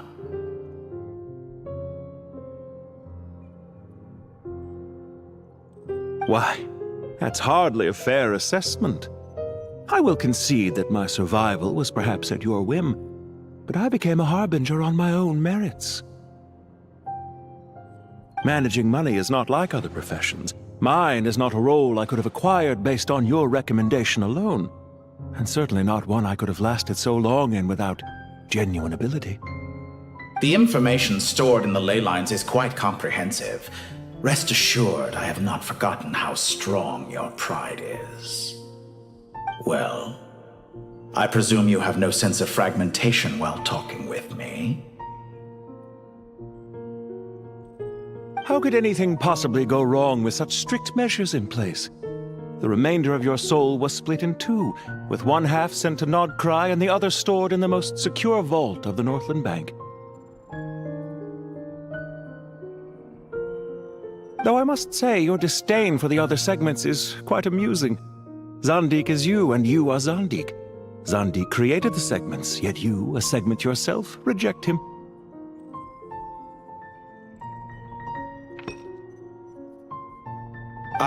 That is, Zandik, created segments of various ages in his later years. To achieve this, he had to freeze time and part with a portion of his soul. But as constructive as it sounds, it erases my uniqueness. If each segment is equally me, then by the same token, none of them are truly me. A soul living forever in the past inevitably holds different views than he did in his later years. The same thing that completes me also restricts me. You too might ask yourself which stage of your life you want to be preserved at. The day your business failed? Or the day you were framed by a gang and sold off to a medical lab as a test subject? We needn't dredge up the past. This undesirable plan was eventually scrapped. Lesser Lord Kusanali was quite right. I needed an opportunity to eliminate myself. And after that, I concluded that there was no more effective plan than directly splitting the soul. Once the soul is transferred out, you will find that creating a physical body is far simpler than creating a puppet. The other half of your soul suffered a crushing defeat in Nodcry, you know. And yet in the process, I obtained the information I always wanted, did I not? Because now we finally know where the best testing ground truly lies. I once thought your ultimate goal was to ascend to godhood. But as it turns out, that was merely one of your experiments. Experiments take many forms. Most people are too eager for success, too fixated on the end goal. They forget that the experimental process itself is just as important. A suspiciously vacant seat, a new face. I trust you can put two and two together. The reason it doesn't exist is because someone tampered with the record. What can I say? After all your efforts, you really did uncover the world's secrets. So, is the new world you promised a lie? No, it never was. I am glad to be able to control Irmin's soul from within. Now I shall attempt to create a new world inside the existing one. Almost everyone faces the prospect of death, but not a single person has ever been able to experiment unrestrained in the afterlife through sheer force of will. I am the only one to have overcome this enormous challenge. Would I not be letting the world down if I didn't make the most of the opportunity to experiment? Clearly, the dividing of your soul did not affect the magnitude of your ego. Out of all the versions of you that have ever existed, this you is the most insane and the most radical. Is that why you chose to work with me? Which was it then? My insanity? Or my radicalism? Could I call myself a venture capitalist without a suitably ambitious plan to invest in? Yours happened to fit the bill quite perfectly. Well then, I must say, while I am surprised enough that you showed up at all, what surprises me more is that you chose to present yourself as my former subordinate, and not as the banker Pantalone.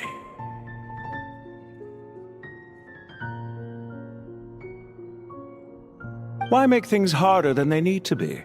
Exposing my true identity in a situation like this would only serve to destroy diplomatic relations between Snezhnaya and Sumeru. I daren't imagine the consequences. Showing up in the name of the original antagonist gives you the recognition you rightly deserve, while also being sensitive to Snezhnaya's predicament. It was an easy win. As for why I'm here, if you're suggesting that your credit is in the negative, I won't argue with that. Many people say that about you. I'd argue that a significant factor in your willingness to cooperate is the fact that you have but a few years of life left after my death. Living and dying together has a way of binding two parties together rather closely.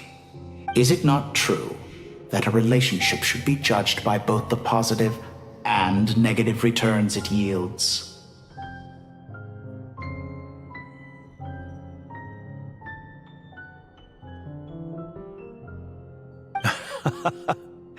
So some of what I said actually made it into your head after all. It's true that I hope you don't die too soon, but don't you find that a strange thing for me to say? After all, you've already had quite a long life.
Especially for a human being. Let's not pretend that you're any more innocent than I am. Are we not the— Is it really so greedy to want the world to operate by a new set of rules? Of course not, my dear friend.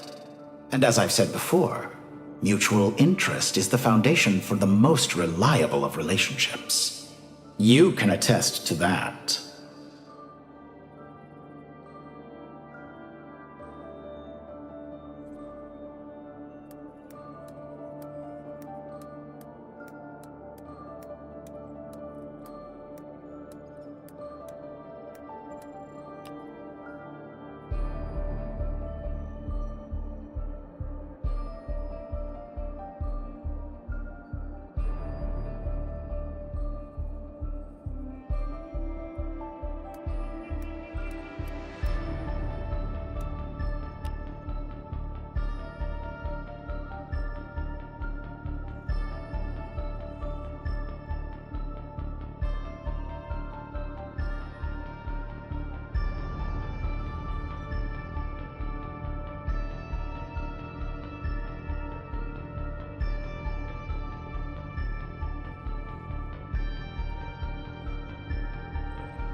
I just hope there never comes a day when I have to work too hard to prove that.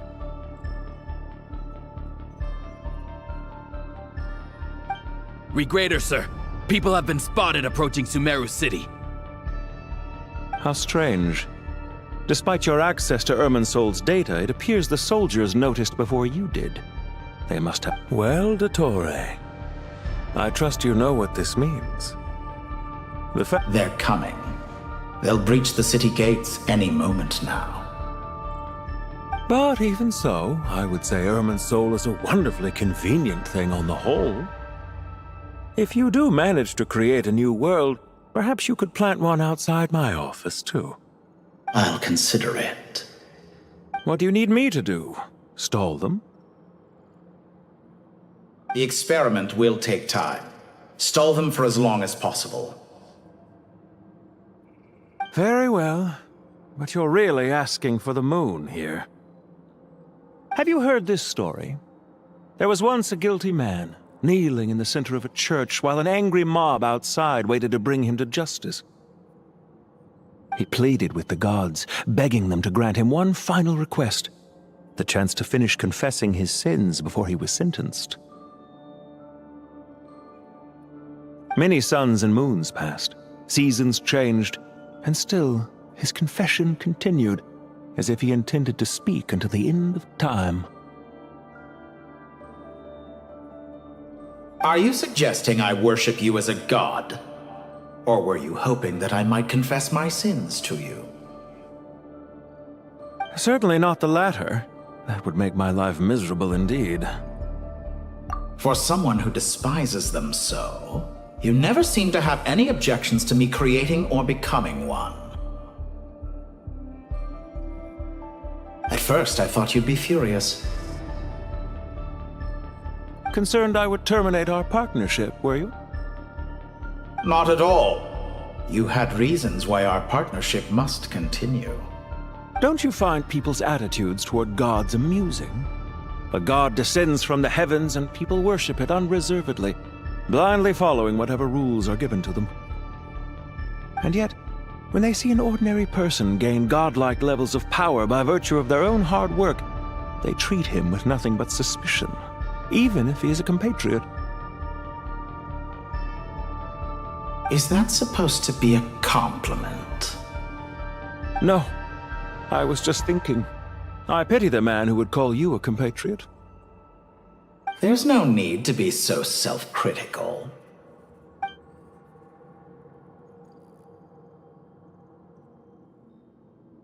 I know it's a little late in the day to be asking this, but how have you been keeping? I'm flattered that you would take the time out of your busy schedule to consider my well-being, Doctor. The part of your soul that went to Nodcry caused quite a stir, sending our organization back to the drawing board on numerous fronts. It was quite a headache for everyone involved. Dear me. I must have caused you no end of trouble. You certainly did. I had the rare honor of being summoned before the Tsaritsa with Pulcinella to answer for myself. A terrifying ordeal. Don't worry, I pulled through. At most, it's a public relations nightmare. I made sure of that. Now I'm curious. How did you explain yourself? Oh, it was quite simple. I just pinned the blame on someone who wasn't there to defend himself. I could hardly be expected to defy the demands of someone as insistent as the Second Harbinger, now could I? How you slander me. You know full well that I am perfectly amenable to reason. There's no question that you are partly to blame for the ruin of my reputation over the years.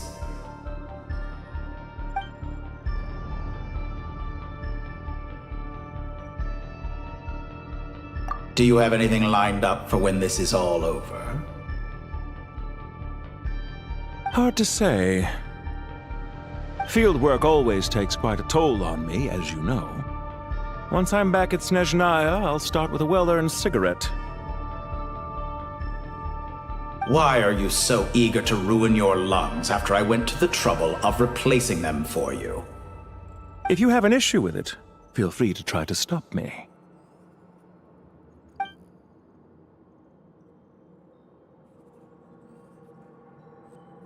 What's on your mind? The limits of humanity. It's a pity. Despite running countless calculations, I find there is simply no way to reduce any further the amount of one's soul required to sustain an individual. It's rare to hear you admit to being unable to achieve something. I beg to differ. For instance, as I've told you before, the original me was prone to motion sickness and couldn't make long train rides. Ah, yes, of course. One of the reasons you often sent yourself out on errands.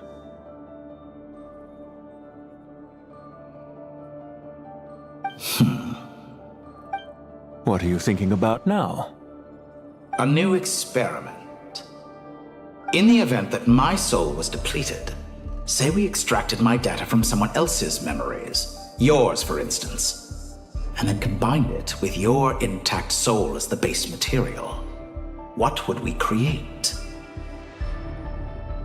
Such a scenario would be impossible. Oh? As long as your current soul survives, there will be no need to create a new individual. Don't forget, you were the one who approved of the present situation wherein only one Dottore remains. And if you ceased to exist, who would be capable of performing this experiment?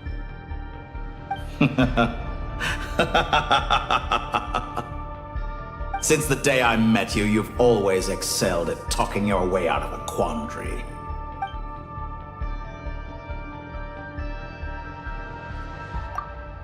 Isn't it a little too early to be saying goodbye? Not that I wish to keep you from your business, of course. Very well. Let's leave the conversation there for now.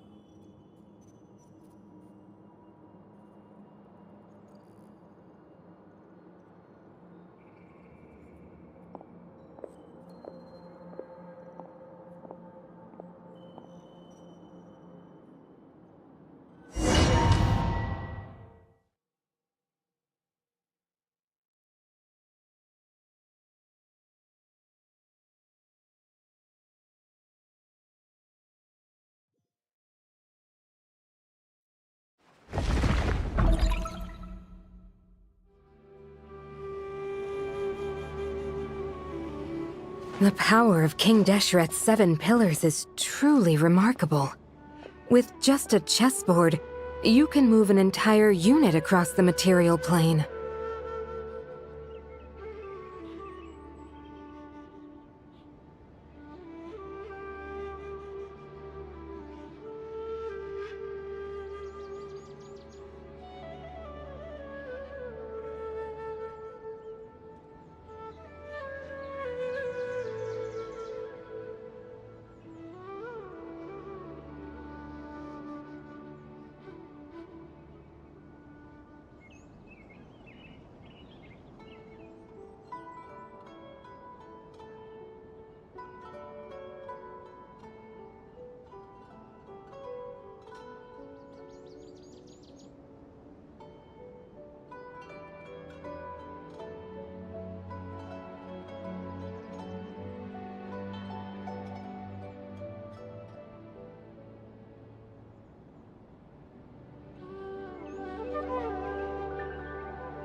Yeah, sets us up for a much easier fight. Really makes my day. The last time we stormed the city, it involved a lot more running around.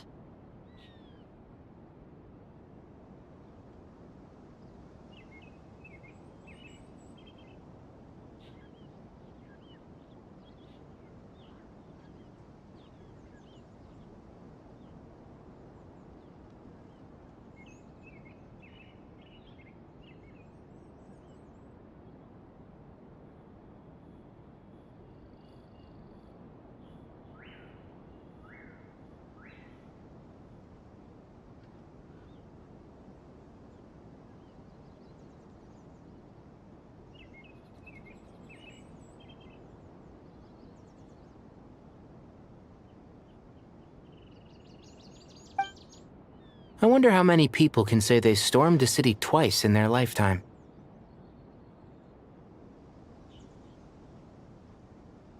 I was just thinking that. I've definitely had more than my fair share of unusual experiences in my life.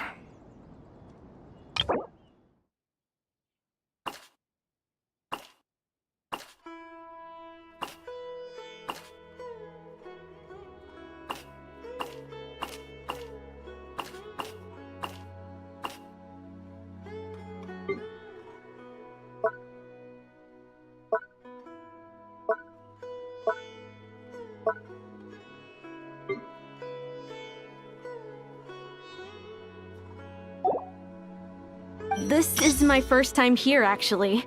We never usually leave Gandharvaville. I hope this will be my last time. Does everyone have to chime in? Can't we just fight? What an amusing comment, my dear lady. Yet humans often alleviate tension via small talk, do they not? Whoa! Why is Candace's shield talking? Because the image on her shield is one of me. And I, of course, can appear wherever I wish to. Huh. Well, la-dee-da. Isn't that fancy? Could I get in on this? You wish for your gauntlet to speak? Why, certainly. Ahem. I think you'll find that it is I whose image is carved hereupon. Thanks. Definitely feel stronger now. You're welcome, my lady. I am glad to lend you my power. Sino, what's the situation? There are troops stationed at every entrance. As we expected. A frontal assault will suffice. Everyone, stick to the plan. We'll take the main entrance. You head for the House of Dana's side door. Move out.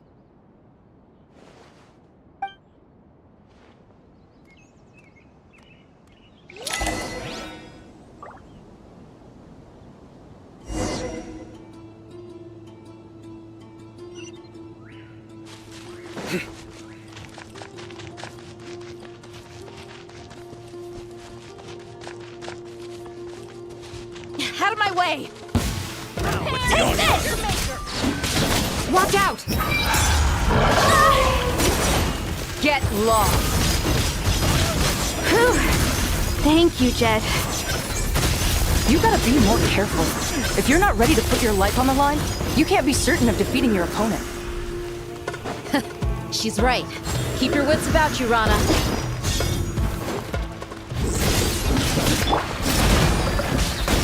We shall prevail! Look alive! No escape!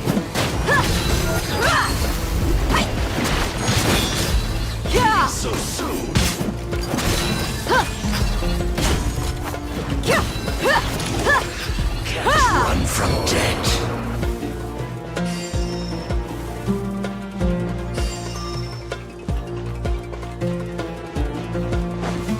Take them out and secure the harbor. Reinforcements will arrive by water. Consider it done. Show no mercy.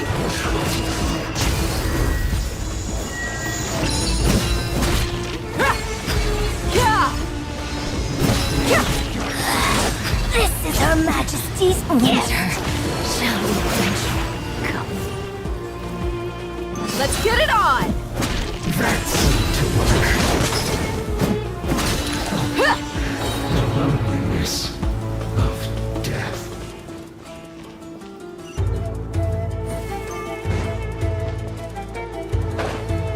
Looks like we're in for a tough fight. You're dead meat!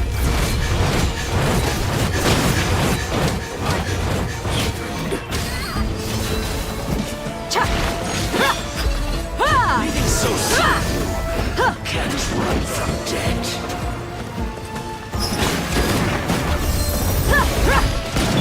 Yield! Grant us your blessings! Save yourself. Nowhere to run! Judgment is upon you. You stand condemned! Your penance is due!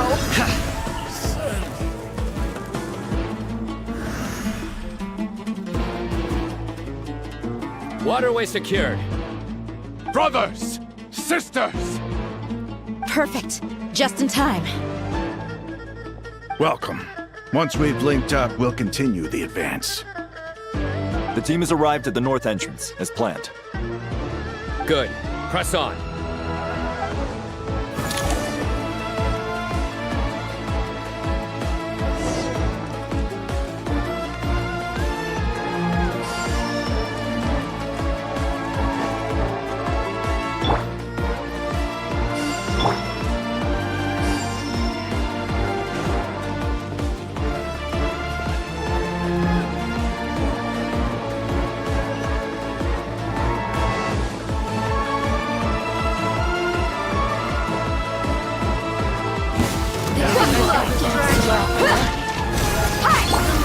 Do your work!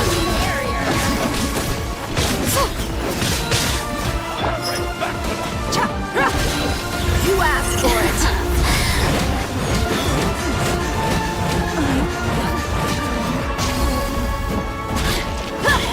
Look alive!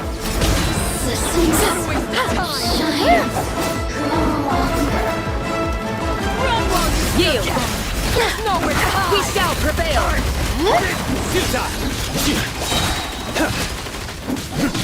Your sins weigh upon your soul. You stand condemned. Your penance is due. Didn't take too long.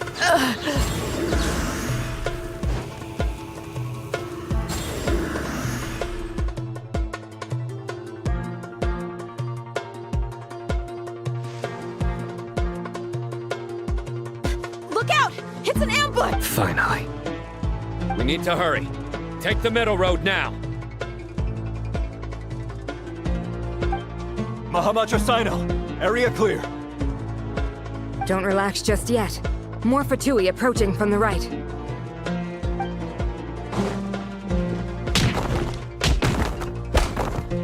Irminsul cannot track our movements. If necessary, we could split up. Don't worry. We'll wipe them all out. As you can see, our people came raring to go. Good, good. How are things with the Traveler? Can Tainari keep her safe? Don't underestimate Tainari just because he's a forest watcher. He can handle it. All right. You know that's not what I meant.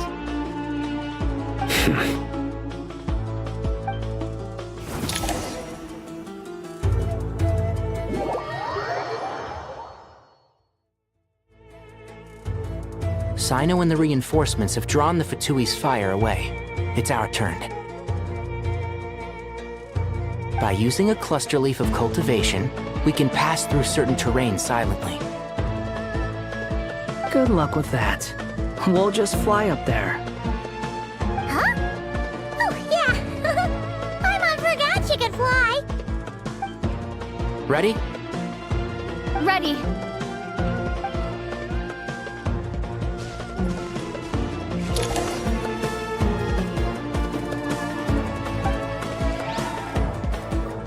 Can't see?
Yeah.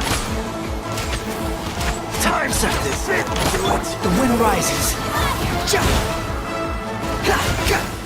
Cry louder. How amusing. Time to ignite!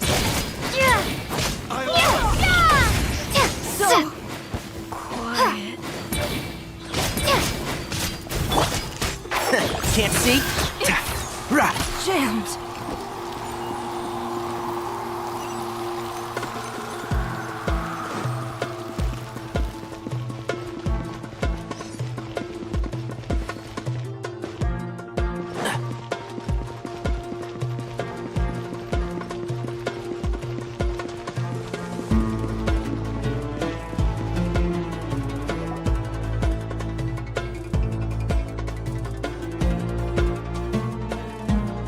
Fatui soldiers up ahead.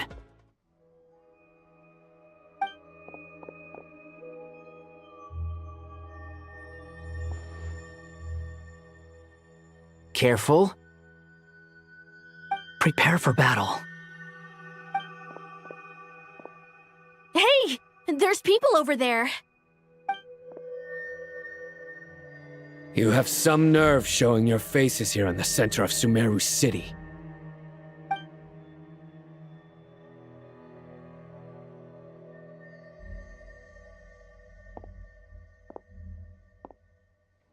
You're right on schedule. Well, this guy sure as heck isn't your average Fatui sergeant. They've stationed quite a few people nearby. It definitely looks like they were waiting for us. But something feels off. Everything about this guy feels too deliberate. I highly doubt he's just a subordinate of Dottores. And he's no mere sergeant. Whatever his rank is, it's high. Much higher than we thought.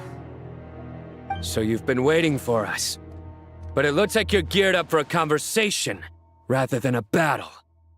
Very clever, General Mahamatra Sino. I know you're the one in charge of this siege, and I look forward to making a deal with you. A siege? Sumeru City belongs to us! Historically, yes.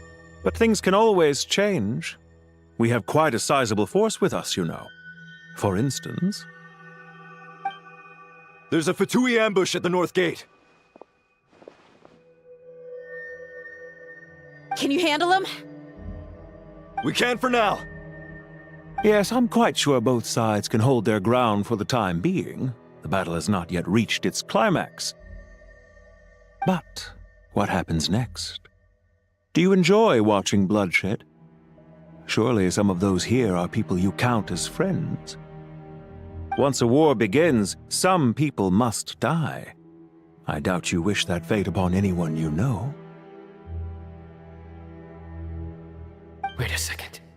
It's a trick. He's not even there. Silence!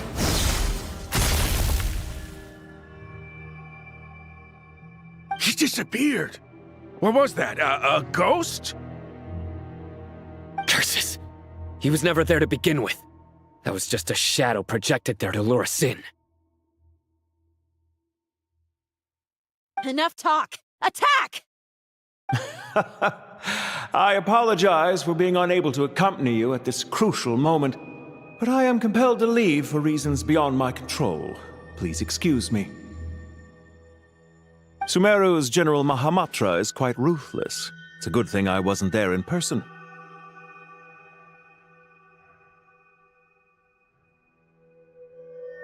Your illusion held them up for a time just fine. But now that they have seen through it, they will realize you were just a decoy. Decoy or not, what matters now is that they will be heading your way imminently. Not imminently. They are all...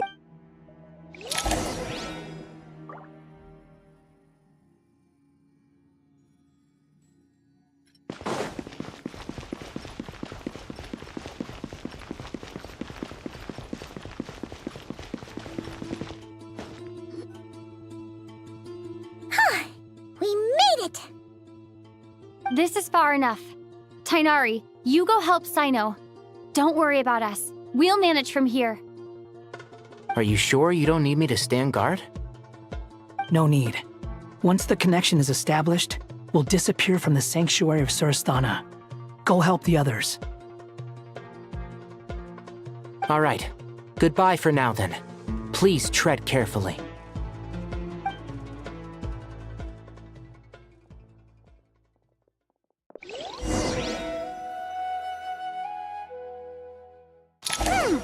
Now where's mine? Where's it hiding? Found it. It's over here.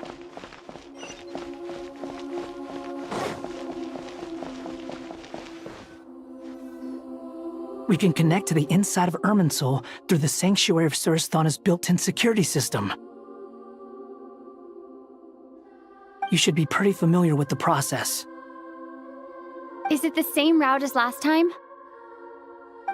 For the most part. We don't need to adjust any of the parameters. Then I should be fine. And Paimon? Once you're both ready, we'll set off. Wait! The stakes are way higher this time, right? Maybe Paimon should stay outside and help the others. Then, you can focus on the fight without having to worry about Paimon. Huh? Why are you staring at me like that? It's nothing. I just suddenly realized how much you've grown. Hey, you've grown quite a lot yourself. Don't you two start getting into it again. Well, anyway, Paimon thinks she's pretty knowledgeable. Who's the best guide in Teyvat again? And don't forget, Paimon's a college student now.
Just an engraving is quite the deep field of study.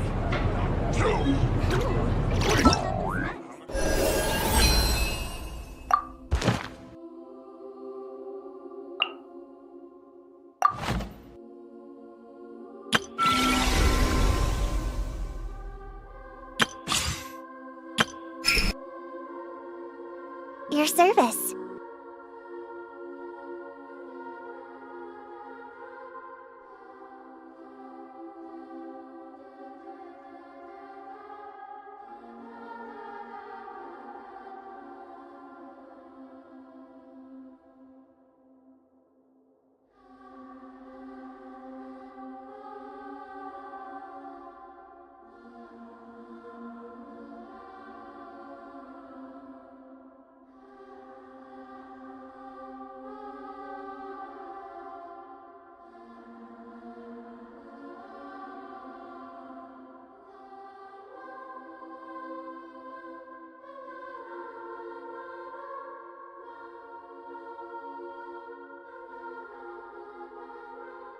If we say Alhatham's not a weirdo, it's hard to explain how he came up with the idea of you applying to the academia. But for all that he counts, you're doing surprisingly well in your studies. Just goes to show how important it is to have someone supporting you. And Paimon's not the only one. Let's not forget that you only became a student because of Nahida's personal recommendation. That's fair. I have learned a lot in Sumeru. Oh yeah. Did you ever come up with that ugly nickname you promised me? What? No way! We're friends now! Paimon gave up on giving you one ages ago. Anyway, isn't Hat Guy enough of a nickname for you? Fine. Suit yourself. We need to go. Paimon, if you're staying, look after yourself. Will do. Paimon's gonna link up with Tainari and Sino. You guys are the ones who need to be careful. We will be. Bye for now.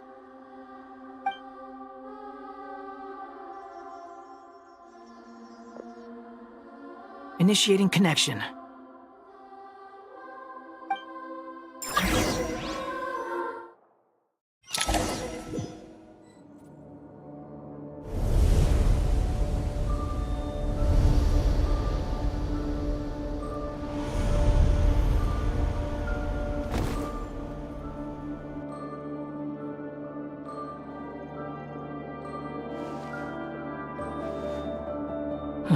Well, here we are again. Come to think of it, I still don't even know where we're going. Thanks to our terminals, it should be impossible for Irminsul to read. I can... Don't tell me. Only you need to know. That way, whatever happens to me next, it won't affect your progress. Listen to me. Your safety is just as important as mine. Don't even think about sacrificing yourself for the greater good. We came here together, and we're leaving together. All right, if you insist. I won't argue with you.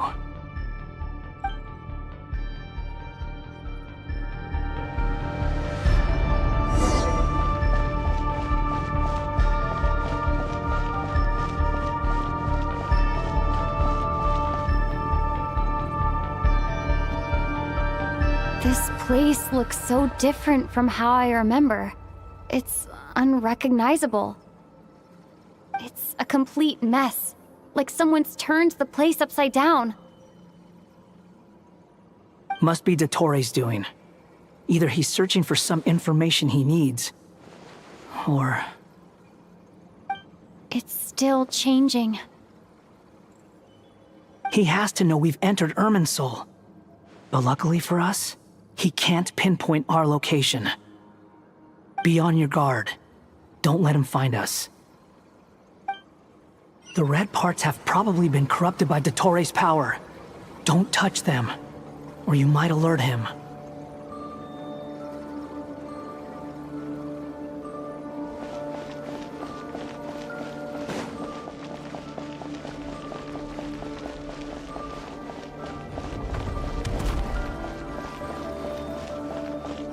He's looking for us.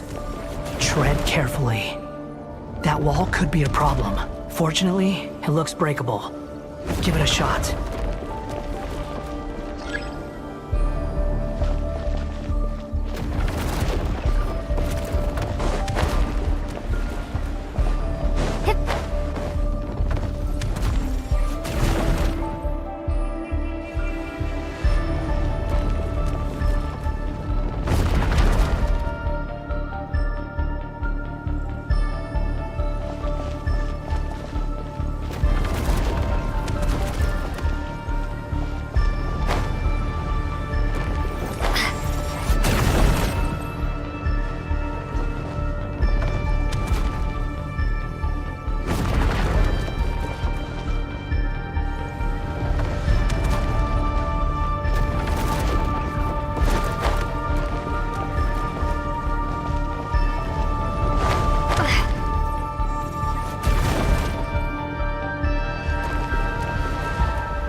Squall and fury.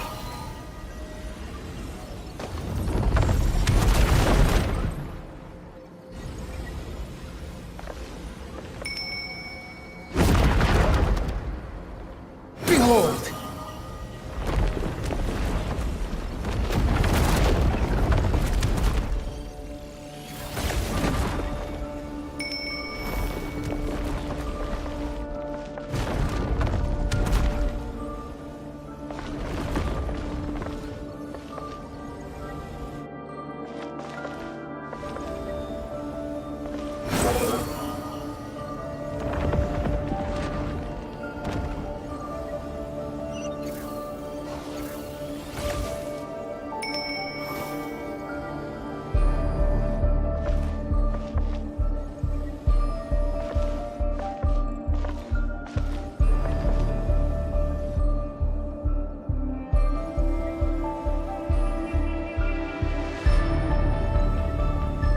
Wind rises.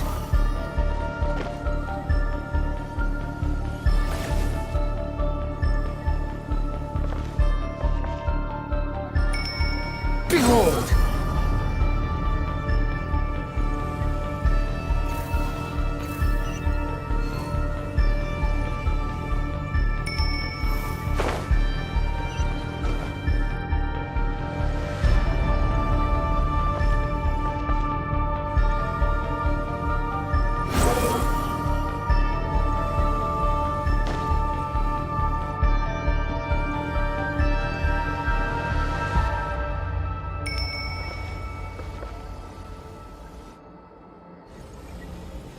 Squall and fury.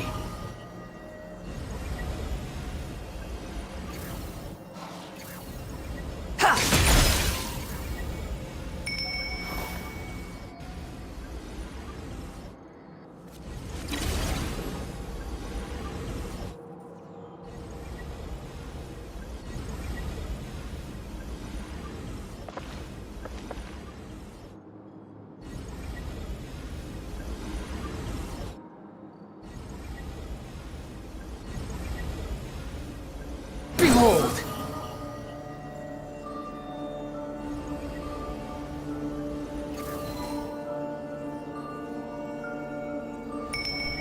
The same old trick again? Are you kidding me? Let's handle it just like we did before. This cheap trick isn't gonna stop us.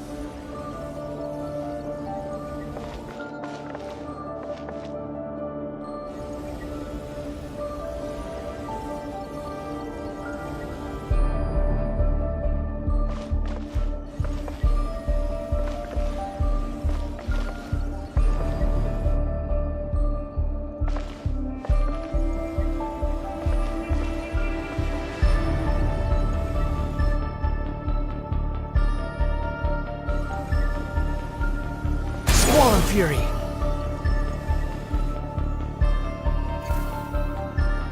Oh no! It's a trap! Is that why he was using the same trick over and over again? To get us to lower our guard?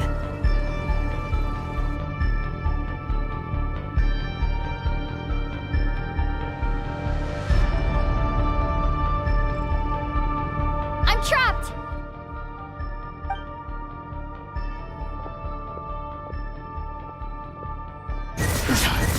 Why won't this thing budge?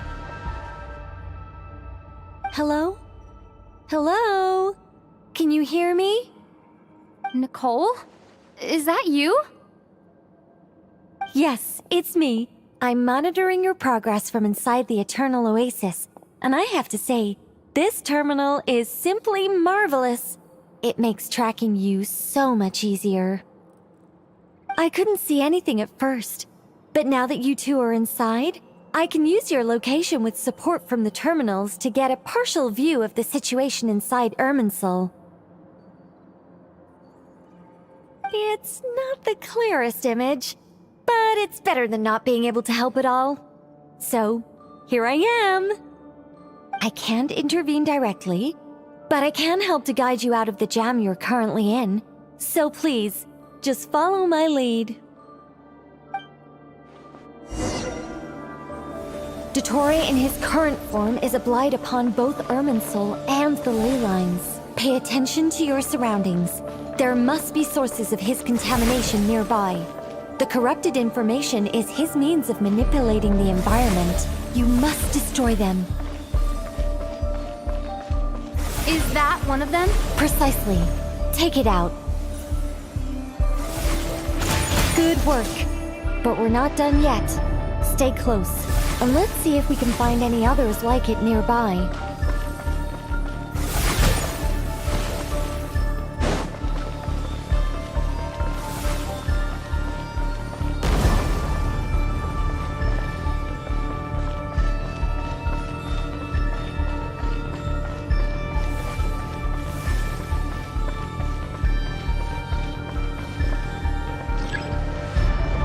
The wind rises.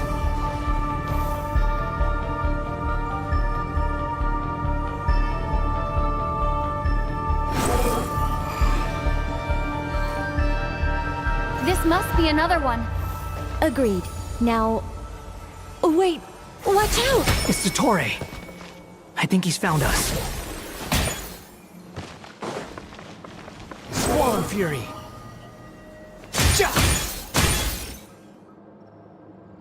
The seal is broken. Quick! Get out of there!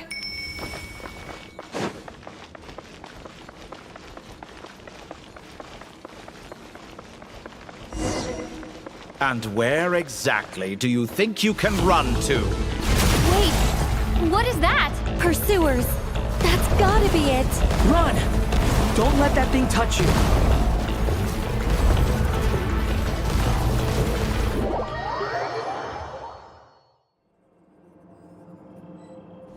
And where exactly do you think you can run to? Wait! What is that? Pursuers! That's gotta be it! Run! Don't let that thing touch you. Dodge that attack!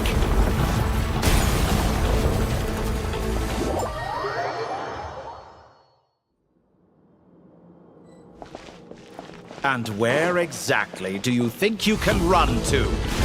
Wait! What is that? Pursuers! That's gotta be it! Run! Don't let that thing touch you.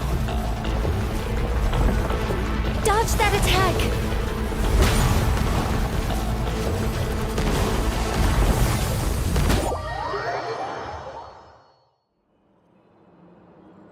And where exactly do you think you can run to? Wait! What is that? Pursuers! That's gotta be it! Run! Don't let that thing touch you. Dodge that attack!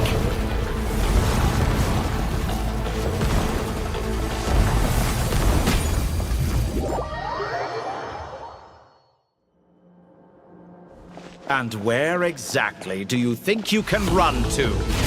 Wait! What is that? Pursuers! That's gotta be it! Run!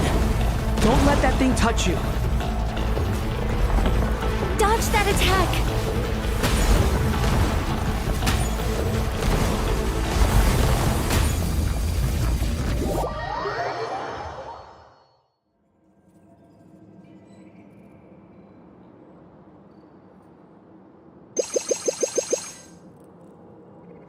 And where exactly do you think you can run to? Wait! What is that? Pursuers! That's gotta be it! Run! Don't let that thing touch you. Dodge that attack!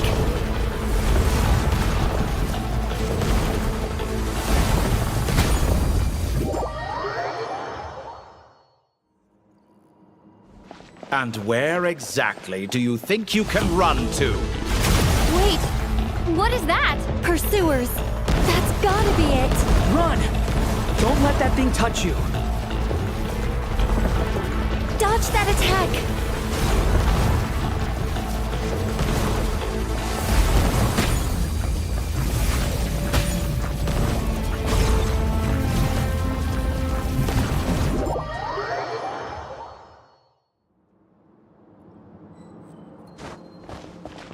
And where exactly do you think you can run to? Wait! What is that? Pursuers! That's gotta be it! Run! Don't let that thing touch you. Dodge Dodge that attack!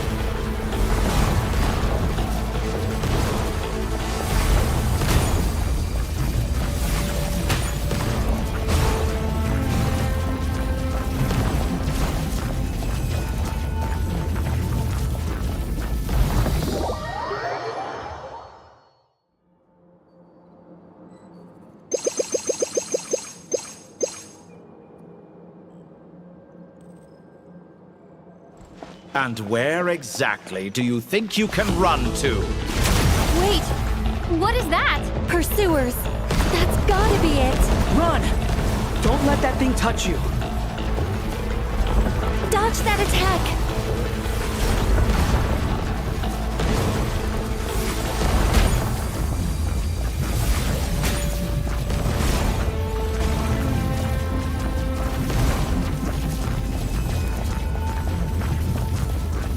There's more than one path. Which way do we go? To the left! Trust me! There's more than one path. Which way do we go? To the left! Trust me!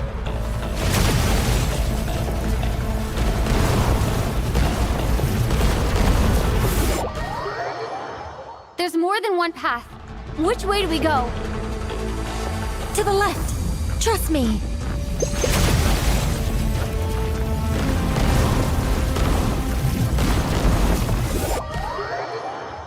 There's more than one path. Which way do we go? To the left! Trust me!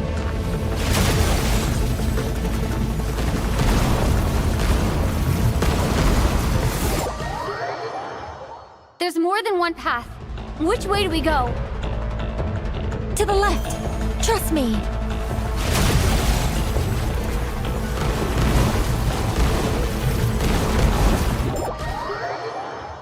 There's more than one path. Which way do we go? To the left! Trust me!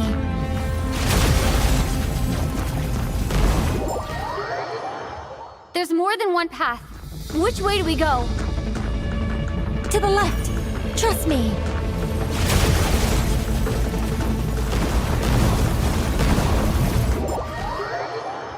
There's more than one path. Which way do we go? To the left! Trust me!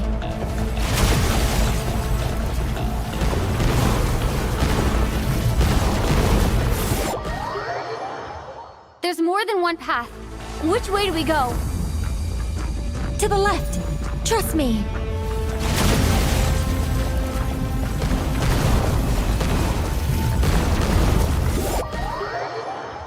There's more than one path. Which way do we go? To the left! Trust me!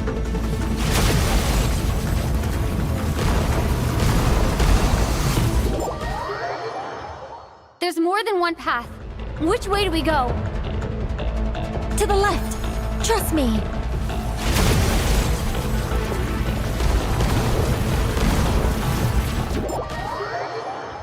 There's more than one path. Which way do we go?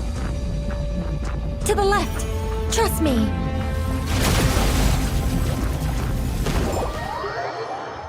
There's more than one path. Which way do we go? To the left! Trust me!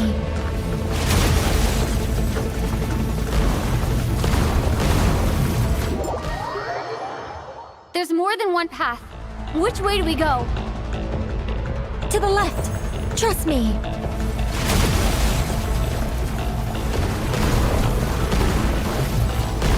Fleeing like vermin. What a pathetic sight. Hey!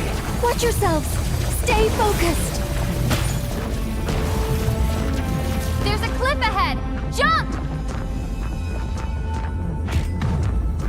More of those corruption sources. Destroy them as you did before, and open the exit as quickly as possible.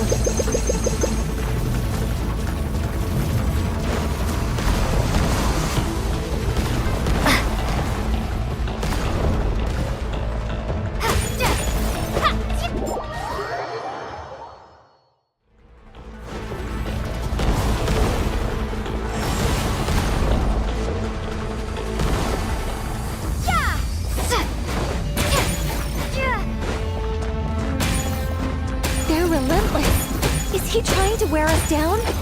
You'll just have to destroy these too.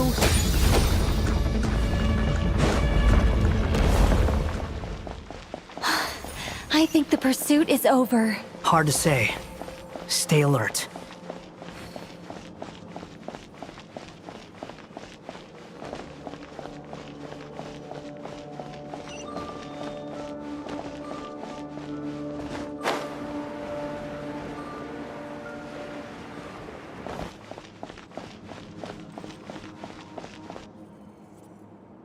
Whew. I think we've made it to relative safety. Phew, goodness. That was tough. You doing okay? I'll be fine. Don't worry.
Take a short rest, and then...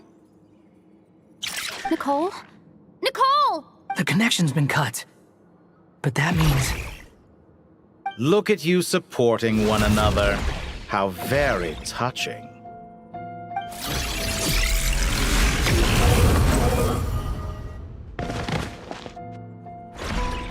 Dottore! Took you long enough to find us. You're more useless than I thought. Oh, really? I think I deserve a little more credit for my methods than that.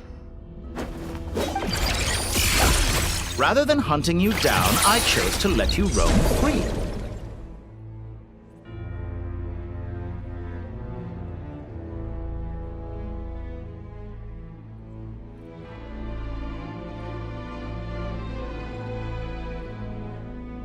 I indulged your presumption that I was unable to track your movements, played along with your clever little plan.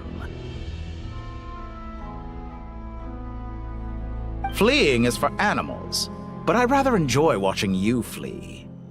Some things lose the will to run altogether as soon as you put them in a cage.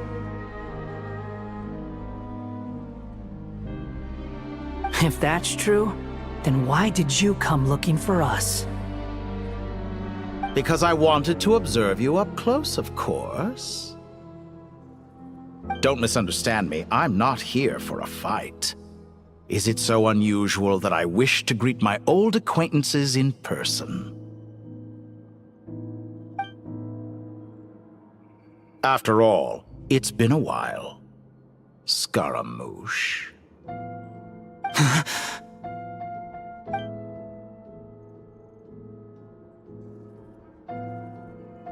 Why are you so afraid? I have done nothing unprecedented in discovering the truth. Nor did I go to any great lengths to uncover your story. You made a bold series of moves in deciding to erase yourself. And with the power of this great chronicling device called Irminsul, you were able to achieve something quite remarkable. Once most people form an opinion about someone, it tends to imprison their mind. Yet you managed to erase every trace of your existence. A novel take on death indeed. However, this meant that you stood out to me all the more when I saw you in Nodcry. I didn't even have to go looking for you. Just the sight of you was enough for me to intuit the truth. For someone in my position, connecting the dots was a trivial affair. It would have been more surprising if I hadn't managed to piece it together. You seem very pleased with yourself for figuring it out. I'm sure you'd even be more delighted to learn the full extent of your crimes. That would hardly be necessary. Besides, isn't there something that concerns you more right now? Something that fills you with dread? Let me put your mind at ease. I have no intention whatsoever of restoring any of the records you deleted. For one thing, it would be exceptionally difficult.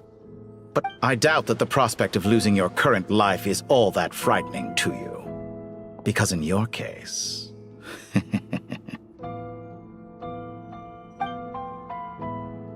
The cruelest twist of fate is that you'll never again have the chance to make up for any of your mistakes. Isn't it? Dottore?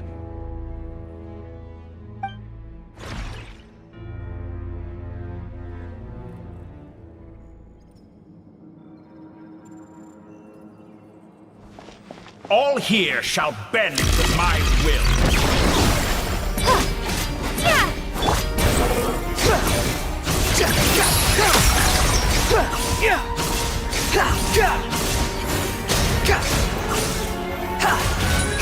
I'm afraid you'll need to do better than that to take me down. I expected you to have grown stronger. Ah, how foolish of me. I forgot that you lack any means to increase your power. You will pay for everything you've done. Oh, will I now?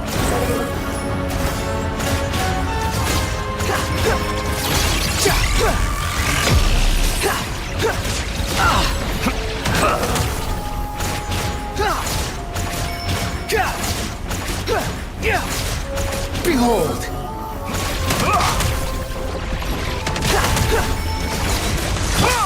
Time to ignite!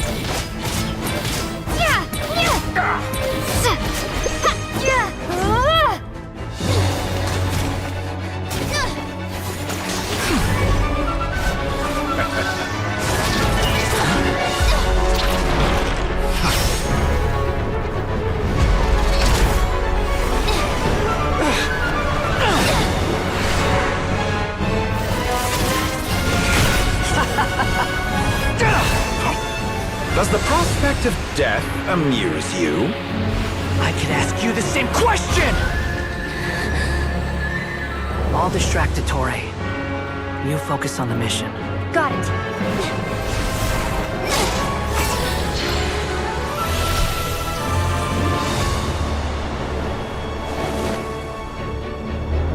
For the hopes and dreams of the masses.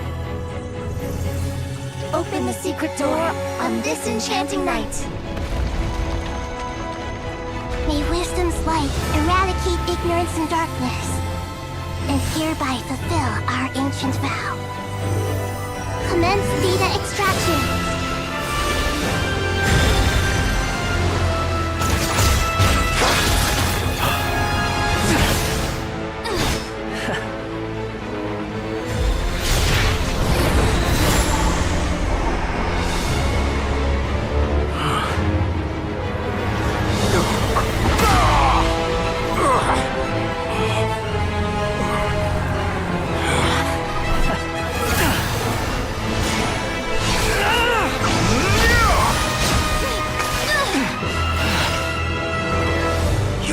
to outdated ideals and stand in the way of progress.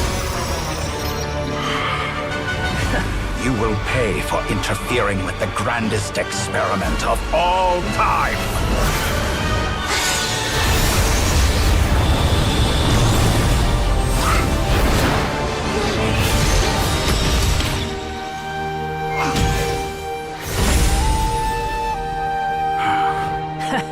Good timing. Dotori, as clever as you are, you fail to understand wisdom. Wisdom takes many forms, but the path you have chosen eschews them all. Huh.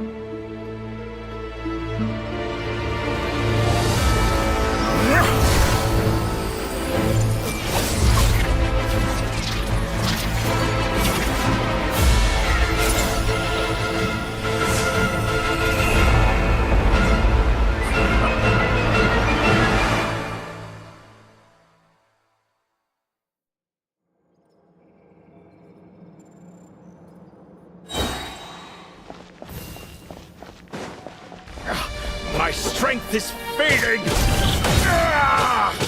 Since you are within Irminsul, it stands to reason that any power you wield comes from it. You're extracting the information from Irminsul just to strip me of my power. I will find his weakness.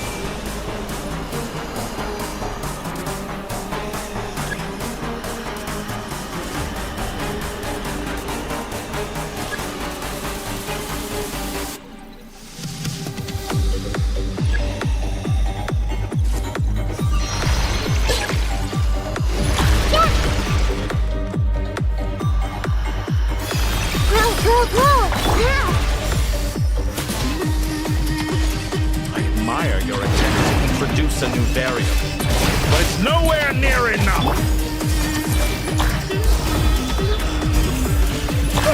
Fly! A petty trick!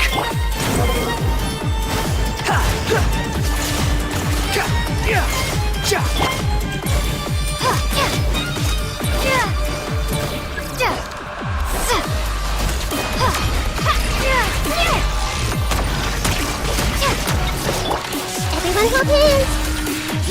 Yeah! This was unwise! Behold! Let's try this! Muso no Hitotaki! Minute to memory! The Temple of Wisdom! Grow! They're so close! Just hold on a little longer! I'll hold him up. Traveler, Hat Guy, the rest is up to you. We certainly have a knack for surprising each other, don't we? I'm just getting started. It's time! Say your prayers! Stay on the offensive, but watch your back.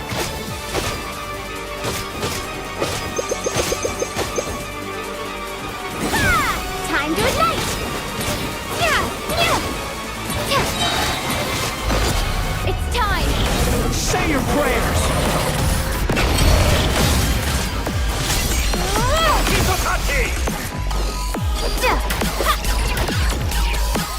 Scorch and burn! The wind rises.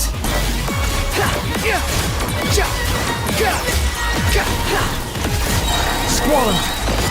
It's time! Say your prayers!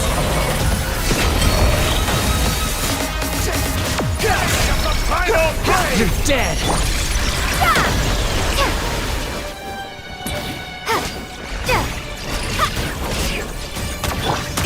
Behold!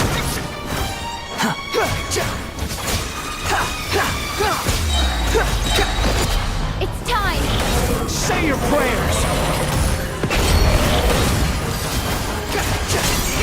No, Hitotaki! Behold!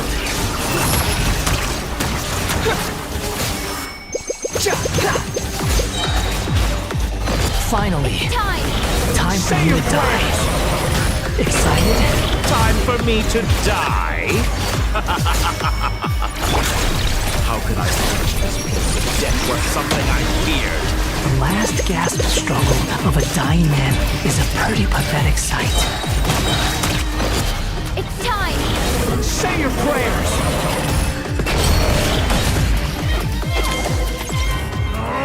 That's enough!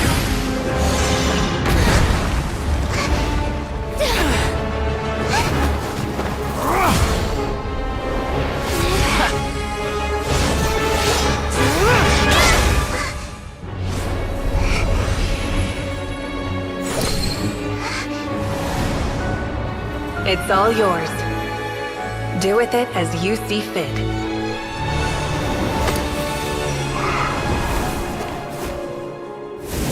Just as you say, this world is home to some archaic things. And as you suppose, you are a formidable opponent. You have long coveted the secrets of wisdom. So now, I will demonstrate true wisdom in action. I invoke my supreme authority as the keeper of Irminsul. Commend me or condemn me. But give your verdict now!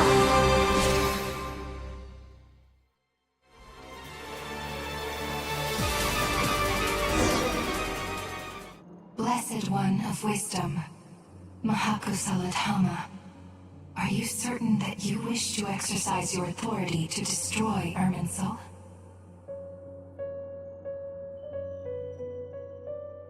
It represents both your roots and your finest accomplishments. You truly intend to abandon the very thing you have always fought for? This is my decision. Irminsul has been corrupted beyond redemption. Irminsul is the original tree of Teyvat. It is the means by which the heavenly principles maintains fate itself. The 7 Archons should honor and revere it, for their authority was bestowed upon them by the heavenly principles. It is precisely because I honor and revere it that I fight for the humanity it exists to protect. Wisdom is knowing how to weigh the options and make the right decision. If you truly care about the fortunes of this world, then it is me you should seek to preserve. Planting a seed begins the chain of cause and effect. Since you have become a great tree yourself, why should the loss of another tree be anything to fear? Till we meet again, Lord of Dendro.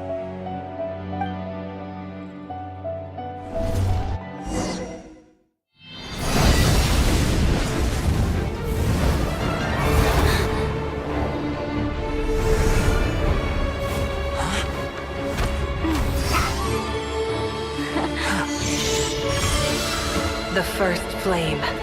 The pure, cleansing fire.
Shall we?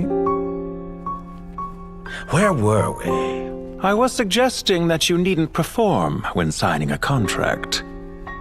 You're only sitting here because your bank demanded an evaluation of the trustee. So you told a story about a young scholar from a merchant family in Sumeru? I told a compelling tale, didn't I? The post-expulsion story is far more captivating. The human experiments or the elixir of immortality? The part where you die. Ah, yes. My favorite part. The 35-year-old segment thought of himself as Dottore, reserving the name Zandik for the original specimen. Of all the segments, he was the most selfish. After his expulsion, Dottore searched for a new direction. He joined the Fatui, studied Elazar in great depth, secured resources. He was rather fortunate in his career. Zandik turned to Conrian technology and successfully created his segments. But this was not immortality. Even with backup segments, his body would still age. Still, thanks to Snezhnaya, Zandik found the ideal base for his experiments. Then a perfect partnership materialized at a crucial moment. The year that both parties realized they needed more time. Fortunately, Zandik succeeded. In a miraculous turn of events, he gained the extra time he needed. I seem to recall it differently. All right, it's true. No matter how much elixir he took, Zandik remained human and continued to age. Then, on the morning he turned 85... Help me up! Call for help! Surely he would be rescued, Zandik thought. But to his surprise, no one helped him. Zandik was too selfish for that. Don't forget, you're one of us. Yes, and we're all waiting. Waiting for me to die. Pantalone arrived for a meeting and happened to witness what followed. He found it unsettling. I never said that. But the Zandiks were unfazed. It was a rare opportunity for self-dissection.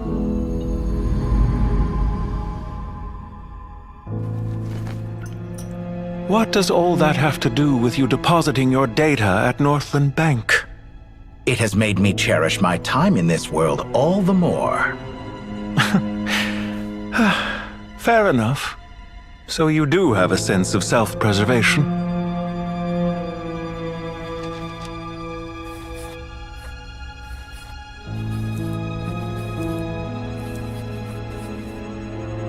What do you mean?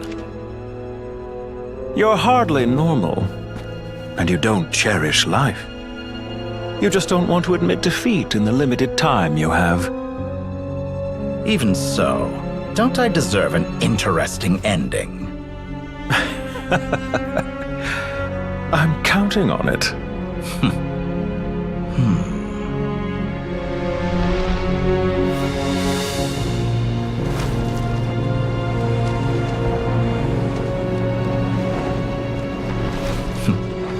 If nothing else, I expect my funeral will be a grand affair indeed.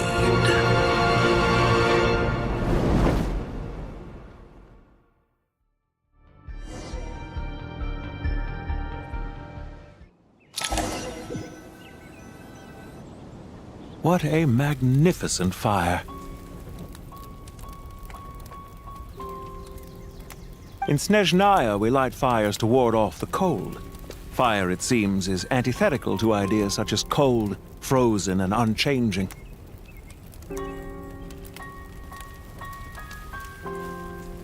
Perhaps it has always been that way. From the beginning, fire has been used to drive away wild beasts and warm the body and mind. You could say it's a form of treatment. One that cures the human heart of mortal fear. Mortal fear. Something you haven't been acquainted with in a long time, by the sounds of it. Whereas you, I'm sure, must know the feeling quite well indeed. I remember when we first discussed the elixir of immortality. You claimed that extending your lifespan was about buying more time. But was that really the truth? You fear the prospect of dying a wretched end in this world, don't you? Of course I do. I'm only human, after all. And while you may have forgotten it, you cannot deny that you too were once human, Dottore. I do not believe that there is no such fear in your heart. Perhaps you are right. But I abandoned it long ago and devoted myself to my experiments. I have felt no fear since. From the very beginning, I never thought you could win this game. But still you came, contract in hand, to honor our agreement. Because I am a reputable partner. And as we have discussed, experiments are about more than results alone. The process is equally important. I have come here and completed my creation, and I do not regret my decision.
I'm afraid your journey ends here. After I die, there will be no one to make the elixir of immortality, and your remaining stock will only last a few more years. How then will you prove that you didn't perish in this incident alongside everyone else? When I feel optimistic about market environments, I never forcibly adjust them. They have their own direction, and I myself am one such environment. I have been quite particular about many things in my life, but where the manner of my death is concerned, I choose not to be. You make yourself sound so magnanimous. Oh, but I am. And I hope you will be too. It may have been a long time since anyone told you this, Dottore, but I recognize that you are a truly rare talent. Ha! I can see it. The experiment in blasphemy that I've been performing all this time. It has been a long process, and I do not care about the results as much as people might imagine. If the very goal of your experiment was to explore infinite possibilities, then there was never any reason for it to end. Indeed. Yet now, the experiment has officially drawn to a close. What should I call you? Zandik?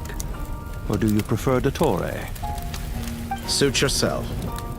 Goodbye, Feofan. This time, that's what it truly is. And don't I know it? Goodbye, Zandik.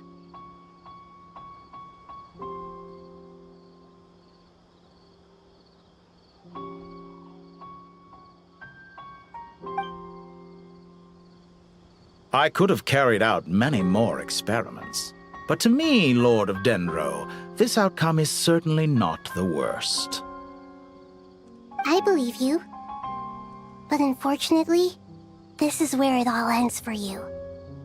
This experiment does not belong to you, nor do any of the results. Experiment? It sounds like you're trying to outdo me in my own field. Wisdom is conveying information in terms that people can clearly understand. You know exactly what I mean. Indeed. I can see no further outcomes. Ha! You have a formidable mind, and you are braver than I thought. Setting fire to the very thing your survival depends on. Your previous threat was empty, but this time, it is real. When necessary, wisdom can be as fierce as an inferno. Some of the flames that incinerate you come from within yourself. Perhaps you are right. You see what lies at the bottom of the human heart, and that is your wisdom. Here is where your journey comes to an end. All that is yet unknown belongs to those of us who will carry on living. It seems I have unwittingly been your arch-enemy all along. But now, it's all over. I do not deny your intelligence. But what you refer to as experiments, I would never describe in those terms. They are events that take place in the real world, and they are so much more than mere data. Goodbye. We will never meet again.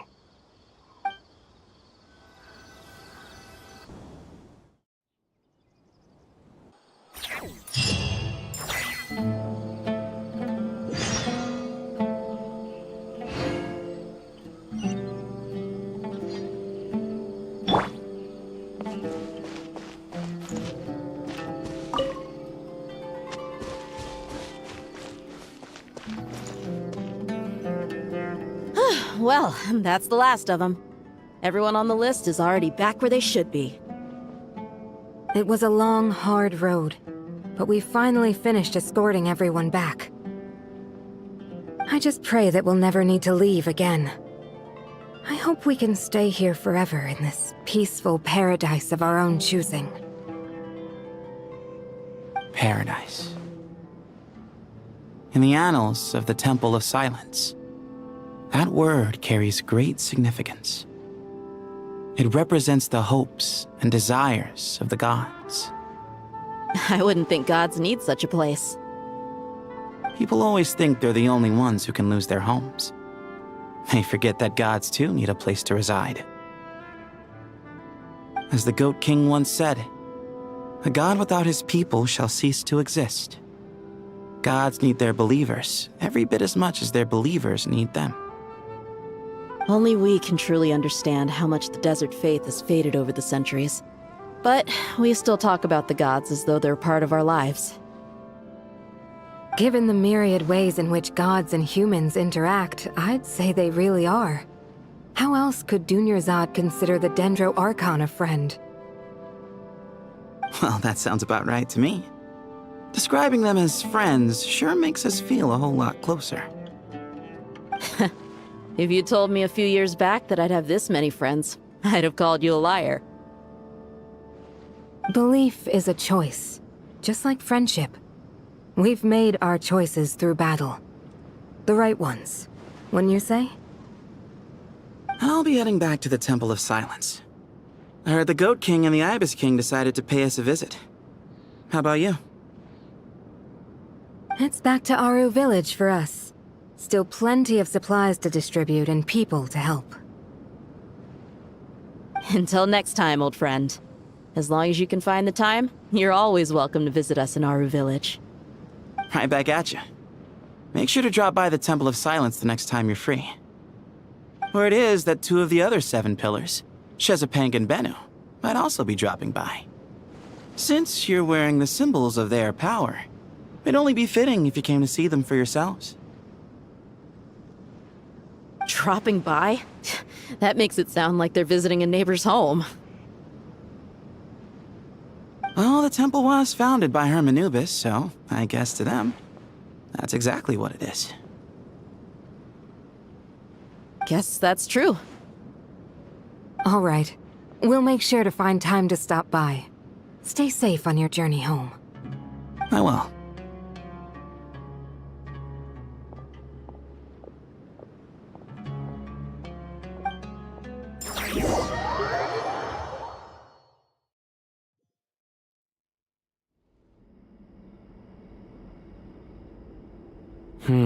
You do have a point. See? Retirement has always been a problem, especially for old-timers like us who've been locked away all these years. You finally step out into the light, and bam! You're face to face with a whole different world. Naturally. What do you think, Layla? Huh?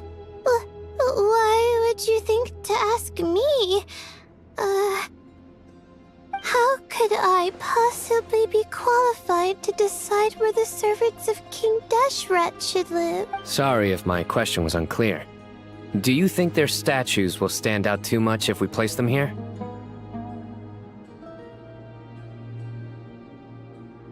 Hey, I never agreed to this. How could we possibly allow our statues to be left in Hermanubis' home? That would be like breaking into someone's house, then pretending it belonged to you in the first place. Different beliefs can coexist. We still need to respect one another. By which you mean, you two plan to stay at the Temple of Silence, for a while at least, but you have no intention of relocating your statues here. So, you see this as sort of a family visit? Is that correct? Family. You could say that. In a sense, Hermanubis would view this as his home. Just look at this place. Magnificent, is it not? The sad truth is, in the past, all 3 of us invested so much into misguided ventures. We failed to build what we should have, and wasted so much time instead. And what do you mean by that? I mean that for the most part, time spent associating with the likes of Sobek, and, let's say, Thoth, might reasonably be considered wasted. Why does that not surprise me? Go on. Anyway, given how much time we'll all be spending together, I'd say that the bonds we built will end up proving to have been a sound investment. Once Sethos, the current leader of the Temple of Silence, returns, you can discuss the matter of staying here with him. But judging by the expressions of everyone here, I imagine you'll receive a very warm welcome. This sacred ground houses untold knowledge, after all. What better place for the servants of King Deshret to appear in the mortal world? How about we share a meal together first? I imagine it's been many years since you last tasted fresh food.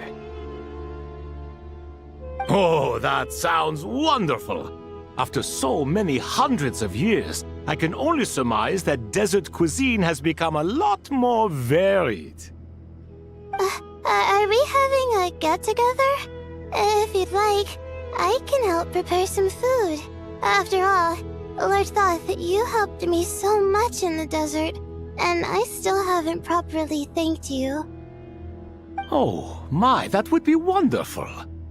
I'm touched that you still remember. How the times have changed! To the people of today, it seems the Ibis King has become a kind and passionate god. And you, Mr. Herreshoff? What kind of god do you wish to be? To be honest, I haven't given it much thought. How about you, Dendro Archon? Do you have— Me? I'm very happy with my current life. Forgive my bluntness, but you do not seem to derive your authority from majesty and might, like Lord Al-Ahmar. Clearly your approach has its advantages, but also its dangers, don't you think? I do, but projecting a majestic front doesn't really suit me. Besides, my relationship with others isn't simply one of a god and her people. Not putting on airs might earn you more adoration. Exactly. Besides, I really like parties where everyone brings their own food, and we all come together to share. You should join us. I'm sure you'll— Last time when we got together for a picnic near the Avidia Forest, it was quite the occasion. Seeing as you're already here, how about we hold the next one in the desert? Can we do that? Wouldn't Tainari have to transport a ton of drinking water? Don't worry, I can help out. Layla, would you like to join us next time? Me? Sure. The more the merrier.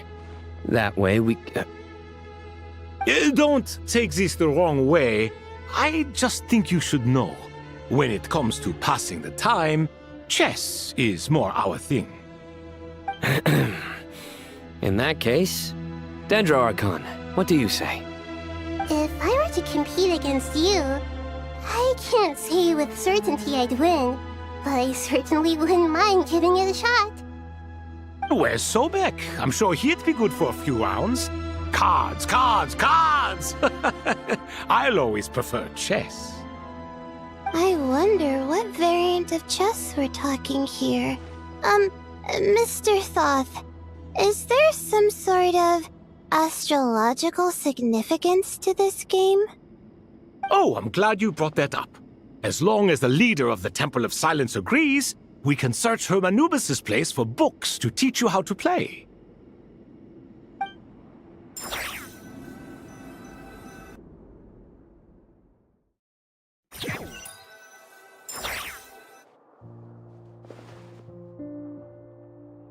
Such devastation visited on Sumeru City. So many houses destroyed or damaged in the fighting. Who could have foreseen this? Look at all of this. It's going to take me forever to tidy up. I suppose living below the academia doesn't always work out to your advantage. I would have thought a little appreciation of my sincerity and effort in helping to clean up this mess might be in order. Helping? Effort? This is your house! Of course you should be putting in the effort! If anything, I'm the one who's helping. So you see yourself as just a helper in this situation. I must admit, I'm rather shocked. If you're trying to say that since I live here too, I have an obligation to tidy up, fine, I suppose I do. Wait a second, stop changing the subject! Nevertheless, in the wake of a great storm, a missing roof is a predictable inconvenience. Can you stop making it seem like I care more about this house than you do?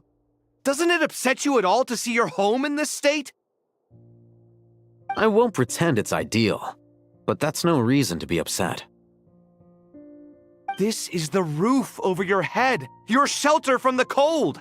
The furniture is scattered, the paintings have fallen off the walls, the windows are shattered. Don't you feel even a little disheartened? The way I see it, these problems are easily solved. Ugh, this is precisely why I hate talking to you about sentimental things. It's like banging my head against a wall. You simply don't understand just how much work goes into making a proper home. It sounds like this is causing you a lot of anguish. You mean the house or the paintings? I mean your sentimentality. Oh, well, yes. But I'd rather not dwell on such things right now. Generally speaking, when anguish becomes the norm, people usually make an attempt to improve their situation. But there are so many people and things in life that are difficult to change. It's not like you can force them. Besides,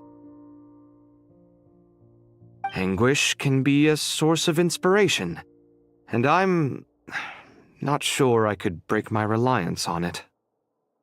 I'm glad you're able to make yourself think like that. What kind of a response is that? I was stating a profound truth about the very nature of art. Suffering is the cradle of all creation. Even you— And I wasn't trying to. I'm just happy for you. Pure and simple. Can't you tell? Happy about what? Happy that you can always find an answer that backs up your views. You— More often than not, life is a process of running into problems and then searching for answers. Yours more than most. Not everyone's so good at justifying things to themselves. It's something that you've been steadily mastering. Huh. What about you, then? What skills have you been mastering lately? Pass me that box. Huh? Okay. You may consider this my progress on the path to mastery. What? Wait a second. Isn't that box mine? Hey, it is! It must have fallen off that shelf. I'll hate them. Those are my paints and inks. Would you like me to put it in your bedroom for you? Huh? I mean, sure, if you don't mind. What kind of progress is this? Does he think he can bribe me? Not that giving me back my own things is much of a bribe. These books on the floor, they're a complete mess. And this one, didn't he say it was an out-of-print collectible? It's completely covered in dust, and some of its pages have even fallen out. Ugh, guess I should help him repair it. This one too. And this one.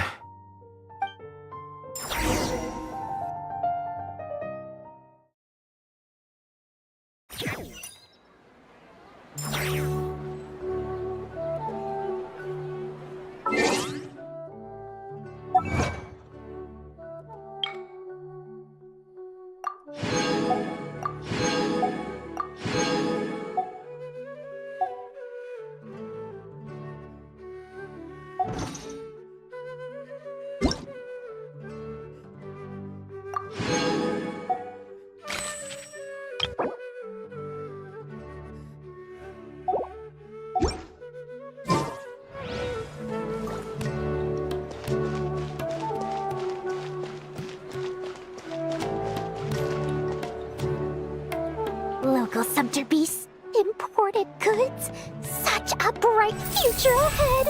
I can picture the Mora just rolling in.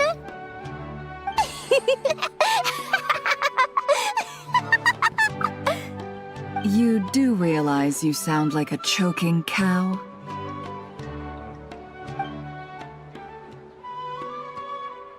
It's called being imposing. Can't you feel it? Are you not intimidated?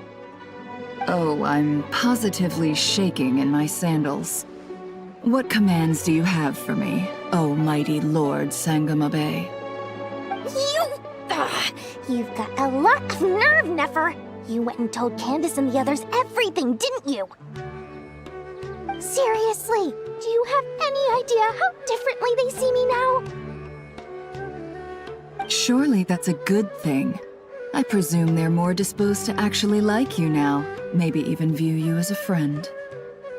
You traded my secret for sympathy! Thanks to you, I've lost every last shred of my mercantile majesty. How am I supposed to make anyone think I'm a big, scary investor now?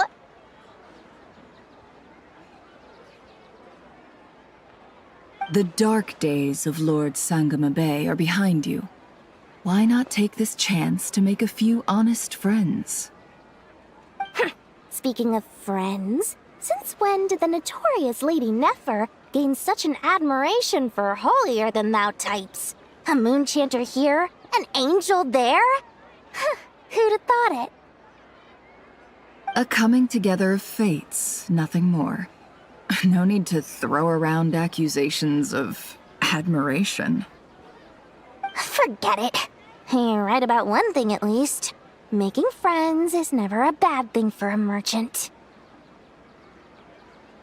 So, I really took a loss this time.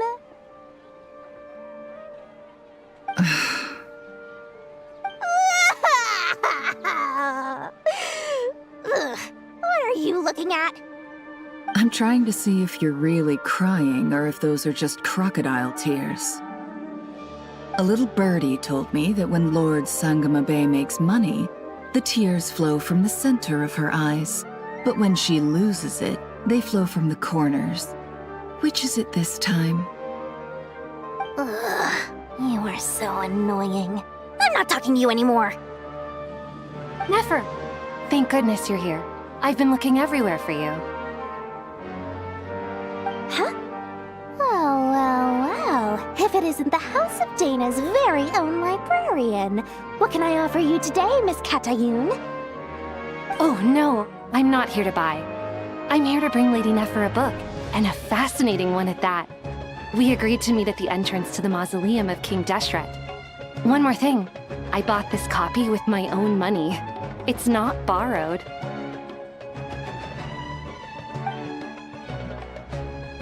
Reasoning knows not time of day, but suspense always follows a blizzard. That's quite the mouthful.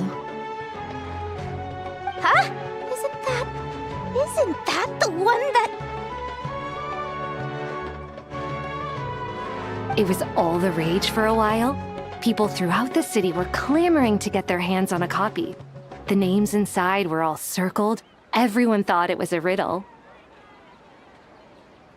Don't bring up that book in my presence. I don't even want to hear its name. That thing was nothing but a scam. Surprisingly enough, I've actually heard of this book, though it doesn't seem of much consequence.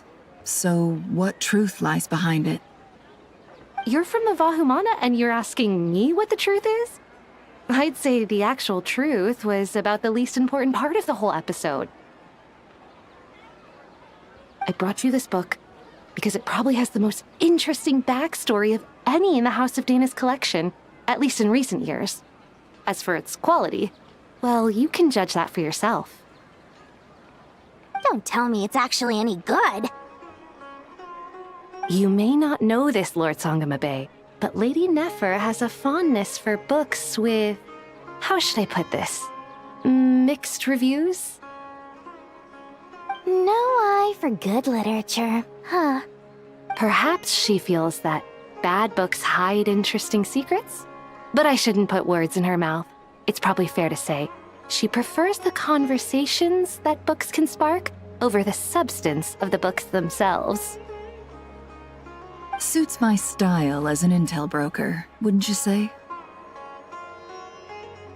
Very interesting, thank you. I'll return it to you once I'm done reading. And as it happens, I have something for you, too. Incense? I imagine you've already used up the incense I gave you last time. Here's some more.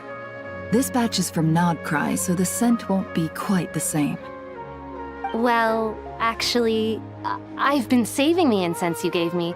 I couldn't bring myself to waste it without a special occasion. But I'll gladly accept this, too. And I promise I'll use it this time. Katayun, you haven't changed a bit.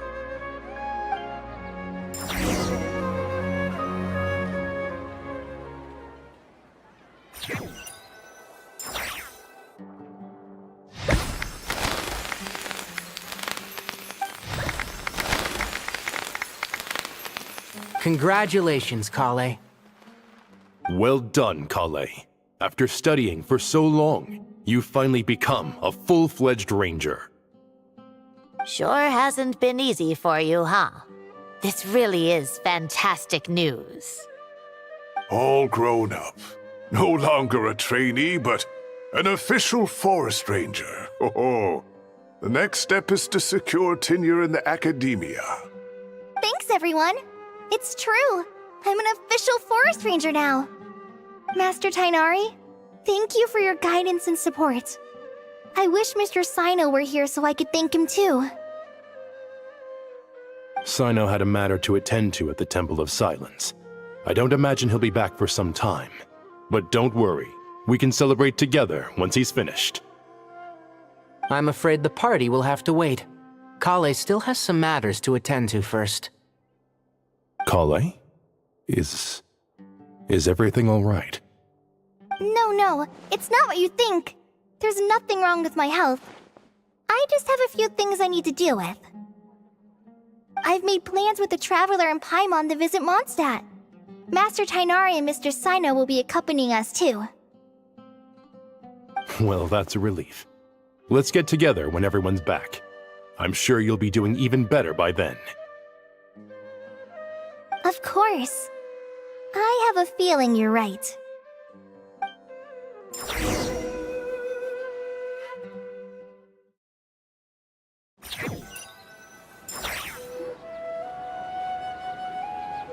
Phew!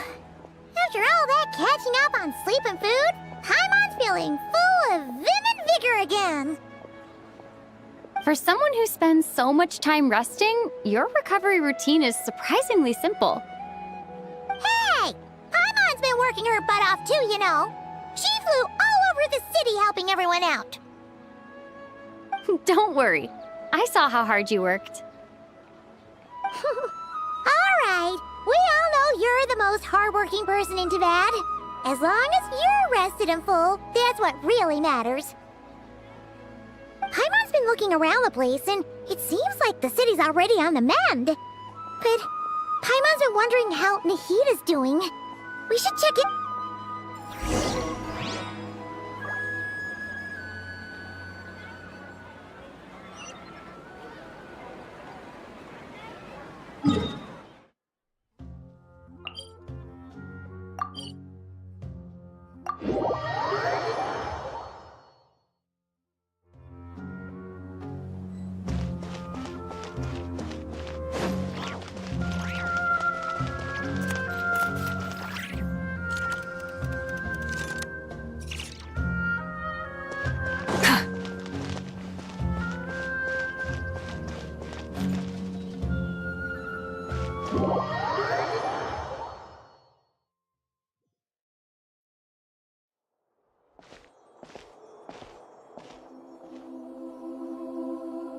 Hey, Nahida!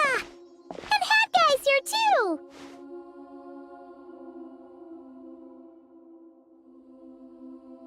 Traveler, Paimon!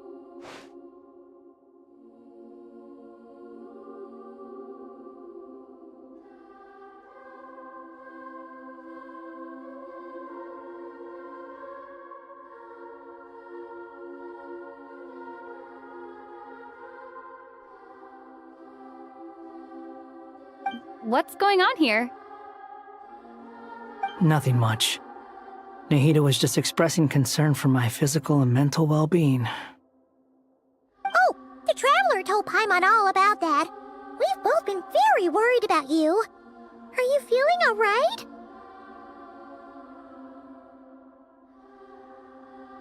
You make it sound like I'm on the brink of some kind of breakdown. Truth is, I'm doing much better than you might imagine. If we can just get to the bottom of Dottori's intentions, we can minimize his negative influence. That's the sort of thing I excel at. Just listen to that newfound optimism. It seems like having you enroll in the Bahumana was a truly inspired move. I can really see the positive influence. Observe, a classic Sumeru specialty. Chalking everything up to education and learning. To be honest, even I can sense the change in you. Everything Dottori said to you was a way to manipulate your mind. Fortunately, you're no longer under his sway. Can someone as old as me really continue to grow? If it helps, just think of yourself as a late bloomer. It's all a matter of phrasing, and it comes down to what standards you measure yourself by. For a puppet, developing at such an age is perfectly normal. But if you choose to call yourself a late bloomer, it sounds more like you consider yourself human. However you see yourself, well done.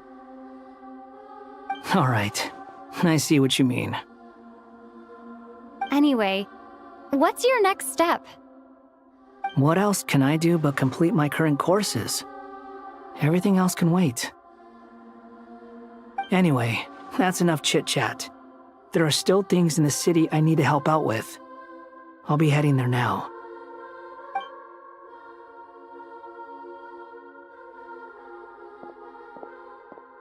I'm so happy that Hat Guy is doing better than we thought. But what about you, Nahida? How are you holding up? The pyronosis burned down the corrupted Irminsul. The flames blazed for 7 days and 7 nights before they finally subsided. All that was left were the parts underground. Now, Aru shoulders the responsibilities that once belonged to Irminsul. The situation was contained before it got out of hand, so Teyvat's most vital information has largely been preserved. Irminsul has a strong influence over you, doesn't it? How will you cope now that it's gone? There is no need to worry. Thanks to Nicole's extraordinary talents, my connection to Irminsul has been severed and transposed onto Aru. Angels can do things like that? They can. Such abilities are precisely what makes them so powerful. The goddess of flowers, Nabu Malikata, once claimed that she too could perform feats beyond the reach of mere mortals. In my eyes, much of what she went on to achieve reached such transcendent levels. Her and Nicole really are both fascinating and magnificent. So, does that mean your situation is stable now? Correct. Just imagine that Aru has become the new Irminsul, and the essence of my existence has been bound to it. The wisdom of Sumeru has ultimately converged into a single, unified entity. Should we ascribe this all to fate, or is it merely fortune? Whatever it is, the important thing is that you're okay, Nahida. Dendro Archon, Lesser Lord Kusanali. Oh, thank goodness you're here. Greetings, Traveler and Paimon. Sir Nevis, do you have something urgent to say? Yes, there's something I need to report. We've received a message from Snezhnaya.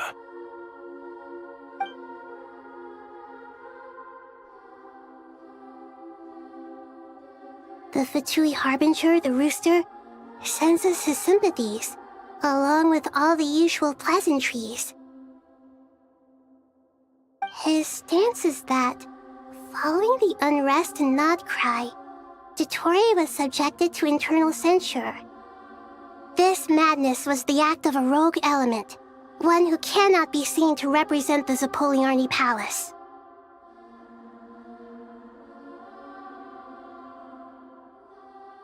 No less than can be expected.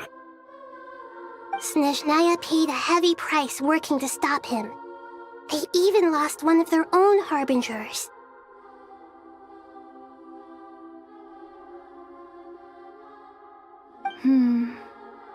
The letter goes on to say that even so, Snezhnaya cannot claim to be blameless. Apparently, they will deal with Dottore's subordinates in accordance with Snezhnayan law, holding all those involved in his crimes accountable. Additionally, they are supplying relief funds and supplies, which are already en route. They hope this will aid in Sumeru's reconstruction. Sounds like he's got an answer for everything. True, but as diplomatic rhetoric goes, it's highly effective. Completely watertight, both in logic and sentiment.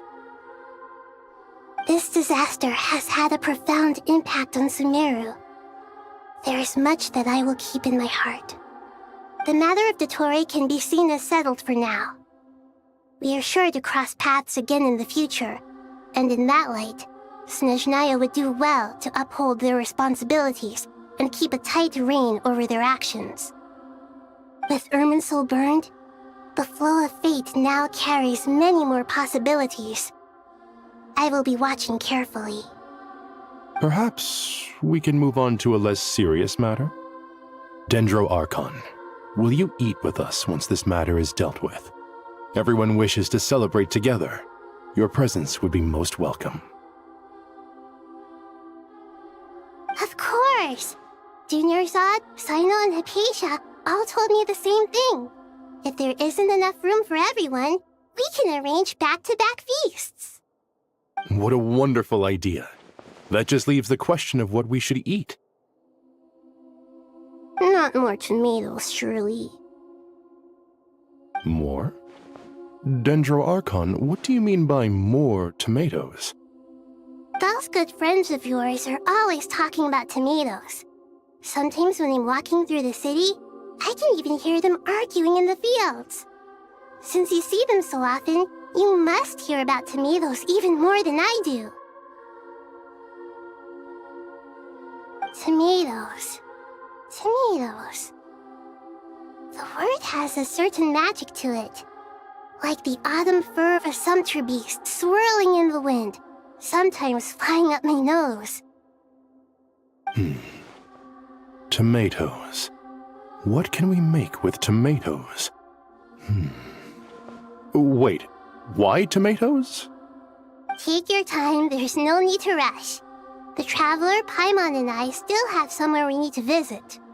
You'll have plenty of time to think it over before I return. Does this mean you're going to Natlan? Meeting them there in person. It will require a long journey. I know. But this is necessary. I must, traveler, Paimon. We'll set off as soon as you're ready. Is that all? Sure. We'll be ready whenever you are. You'll hear no objections from Paimon. We should grab some snacks along the way, though. It'll be just like going on a long holiday. Wonderful. I'm looking forward to this so much.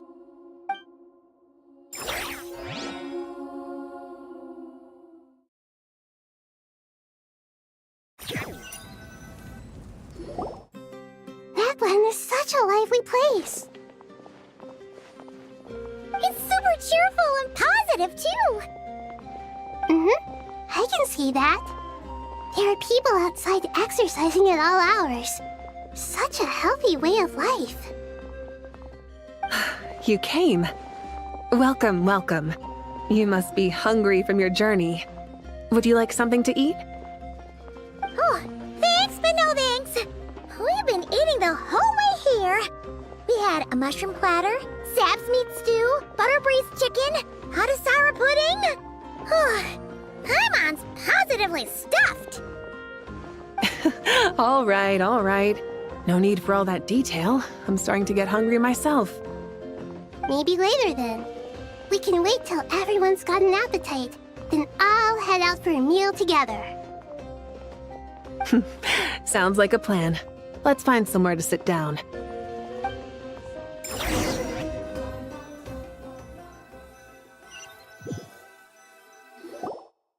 I should tell you, I already have some sense of why you've come. Why's that, Malika? To say thank you. Your senses are spot on. But on top of that, we also feel guilty. Because the pyronosis has vanished? I sensed its loss. Despite scouring through the remnants of Irminsul, we couldn't find any sign of the pyronosis. Not even any trace of it burning to ash. That's certainly unusual. Still, the potential fallout from Irminsul's loss is significant, to say the least. Perhaps the pyronosis's disappearance is simply a knock-on effect of the impact it's had on a certain strand of fate. There's no need to feel guilty. We were clear that this time, there was to be no returning, only giving. Pure and simple. Thank you really is a fascinating phrase. We use it to express gratitude for the smallest of things. Yet, when faced with a kindness too immense to describe, we use exactly the same words. It's not that we lack other means of expression.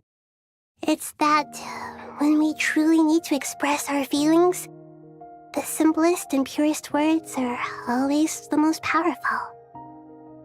You're right. In that land, we prefer simple expressions too. Companionship, friendship, support. They might not sound fancy, but the sentiment behind them is sincere. That's wonderful to hear. Sincere feelings are often a vehicle for the deepest wisdom of all. Irminsul's destruction doesn't seem to have done you much harm. I'm glad to see you're doing well. There's still a lot of work to do, but before we begin, we felt it was important to come here and speak with you.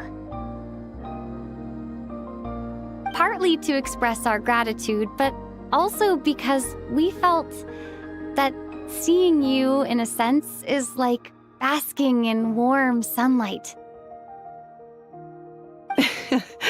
That's a nice way of putting it. I like that.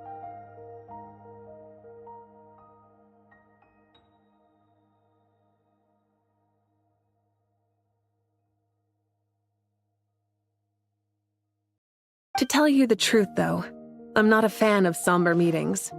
So, since there's nothing more to say, why don't we go bask in some actual sunlight? The weather's beautiful today.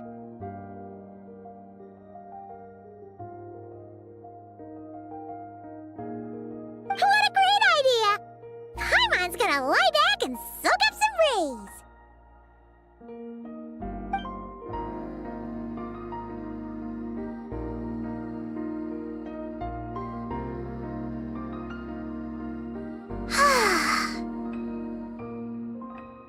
In that case, I think I'll lie down for a bit too before we head to our next stop.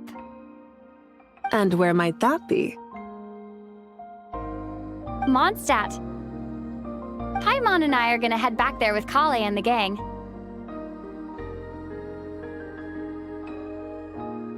Long ago, I sensed that the god remains inside Kale had come from the goddess of flowers, but I kept it a secret. Those remains weren't hurting Kale, not as she is now. They simply exist. Besides, I could sense a deep yearning within her. A yearning for an ordinary life. A yearning to hold on to the hard-won happiness she now enjoys. She should be ready to face the truth by now. Whenever people meet, there is always the potential to create warmth and kindness. Every child grows up, but even as adults, they are still children in the eyes of certain people. Oh, just like how Paimon sometimes sees Nahida as a little kid. Is that so? Well, anyone who's friends with a kid is probably a kid themselves.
Of course!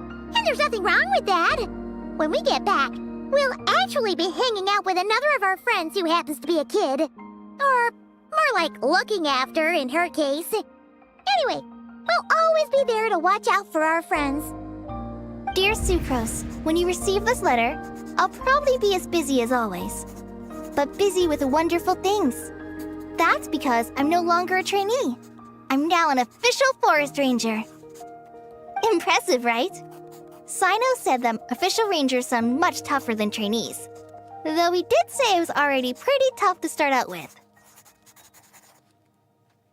You probably heard that something big happened in Sumeru recently. Don't worry, it's all been taken care of. We're heading to Mondstadt soon, so if you're free, maybe we could meet up?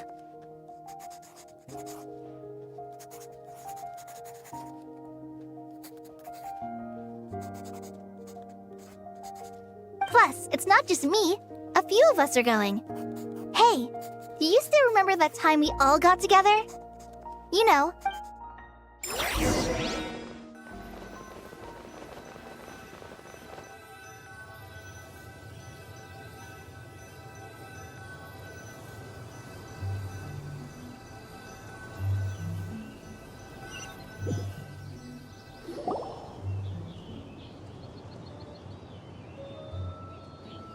Dainari, is that...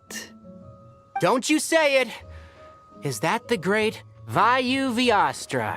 Behold, the great Vayuvyastra, General Mahamatra. How times have changed. I wasn't expecting you to beat me to the punchline. You've really upped the aggression in your battle against Sino's jokes. Kale, how did you know what I was going to say? For the love of...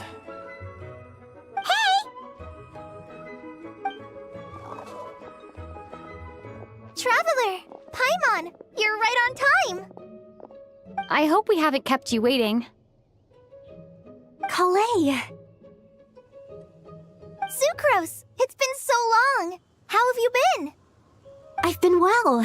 Everything's going great. What about you? Are you still busy? Not at the moment.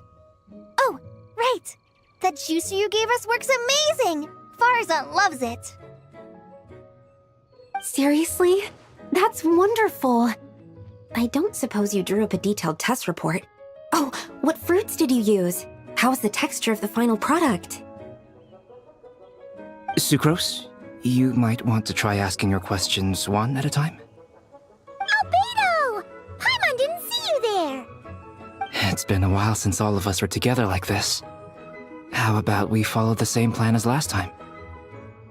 Good idea, my friend. You never disappoint. So, what are your identities this time? Don't remind him.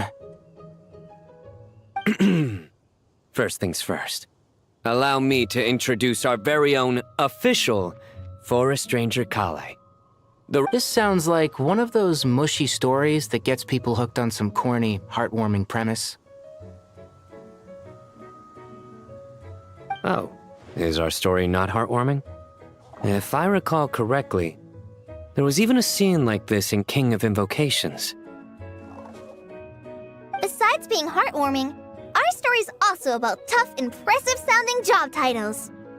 At least that's what I think.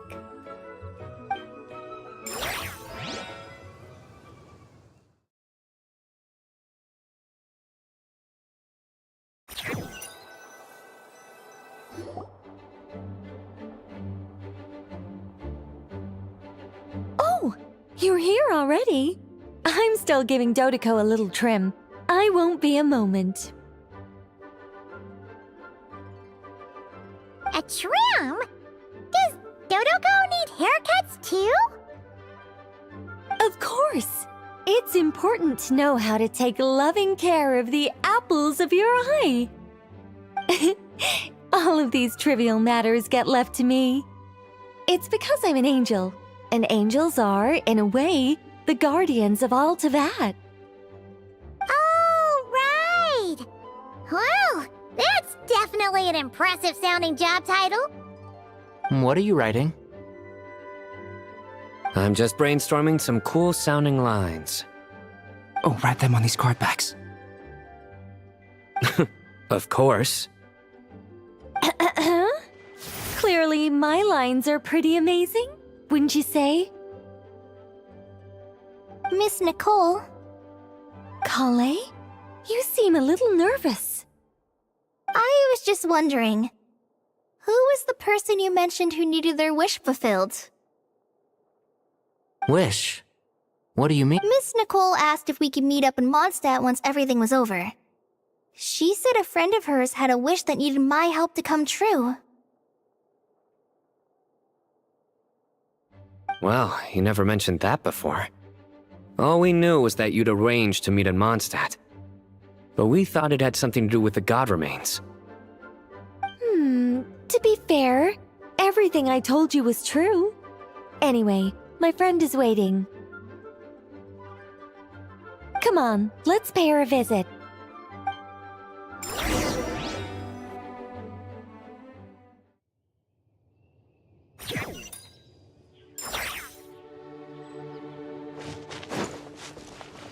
Try and stop me!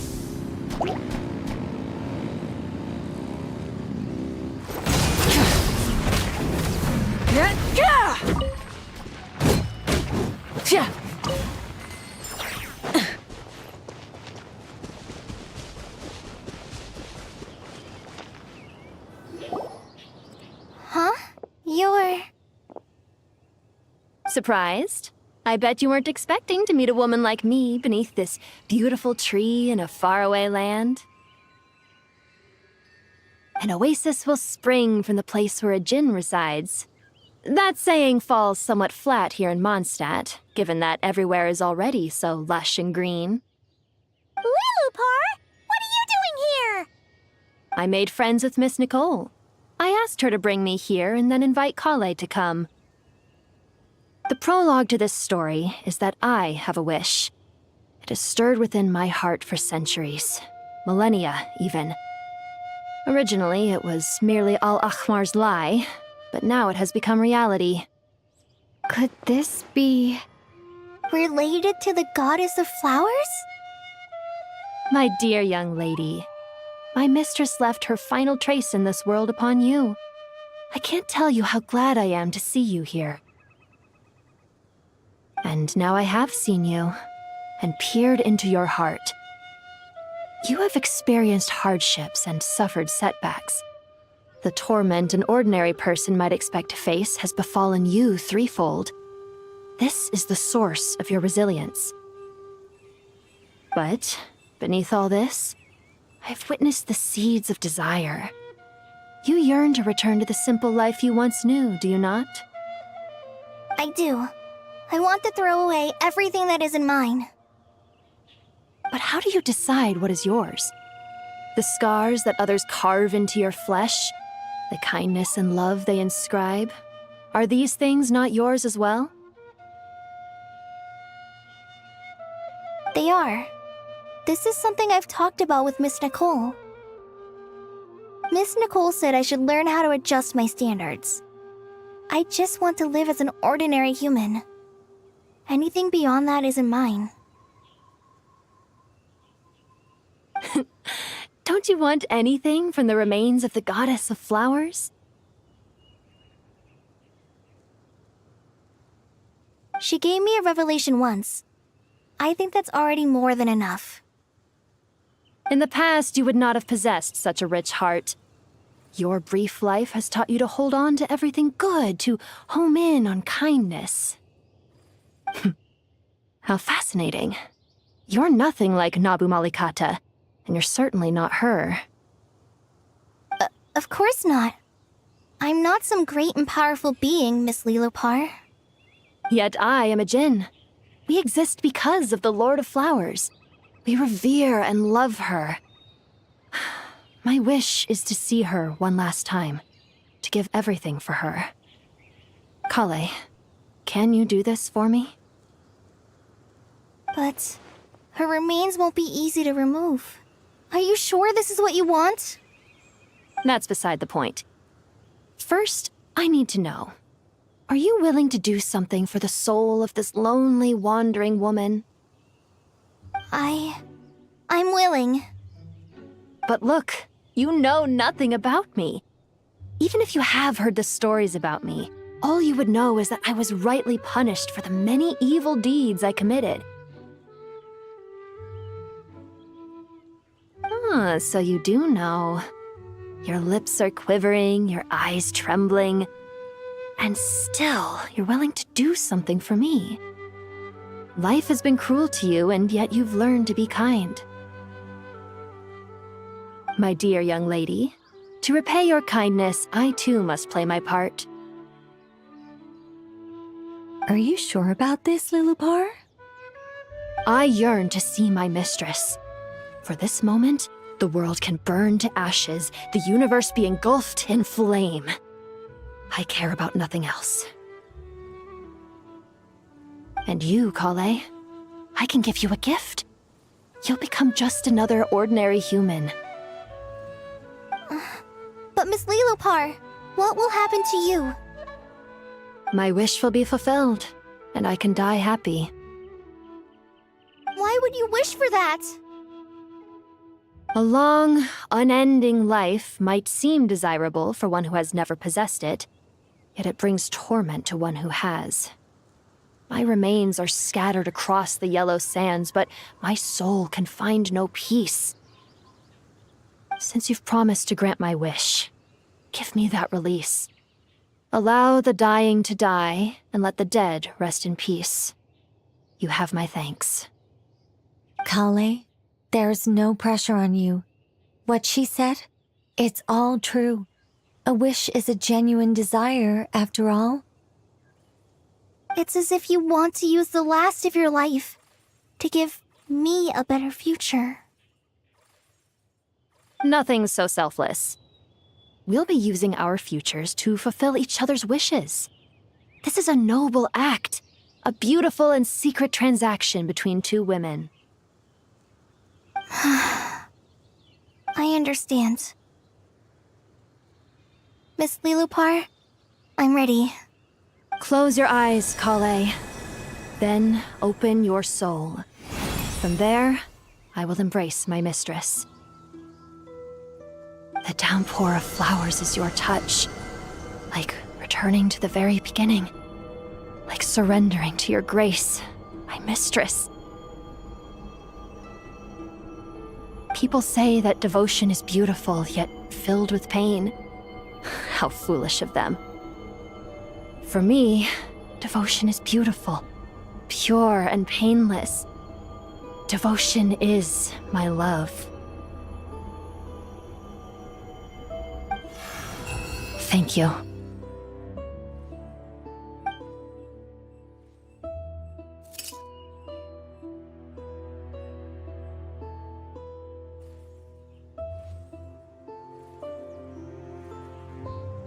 Lilopar! She disappeared? She left. carrying the blessing of flowers. Kale, are you alright? I'm fine. Now that the remains are gone, I don't actually feel any different at all.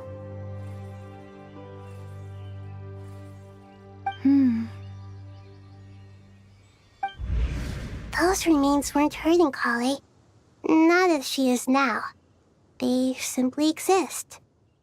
Besides, I could sense a deep yearning within her. Kale must have already received what she was yearning for. I'm doing fine. I feel relaxed. There's really no need to worry. Then my wish has come true, too. To become ordinary? That's just one of my wishes. Actually, I have a few more. For instance, I want to protect the people I meet and help them find happiness. That sort of thing. So between Miss Lilopar and me, you've fulfilled 2 wishes already, and protected 2 people. Wonderful, isn't it? I feel so fantastically happy. I guess that settles things here. So what's next? What do you want to do when we get back to town? Clay, look who I've brought to see you.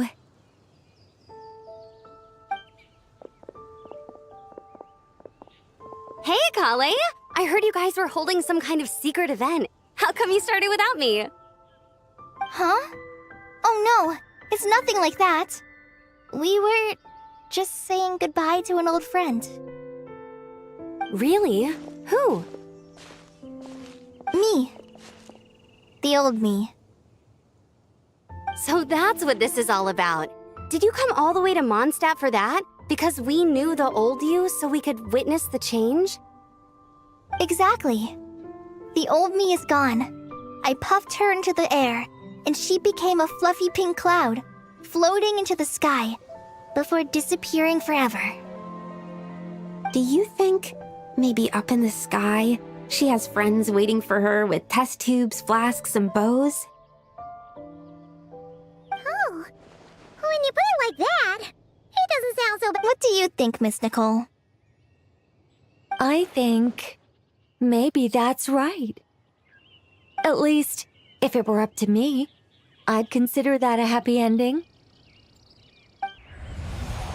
Dear Sucrose, even though my childhood ended long ago, these past few days have really felt like growing up again.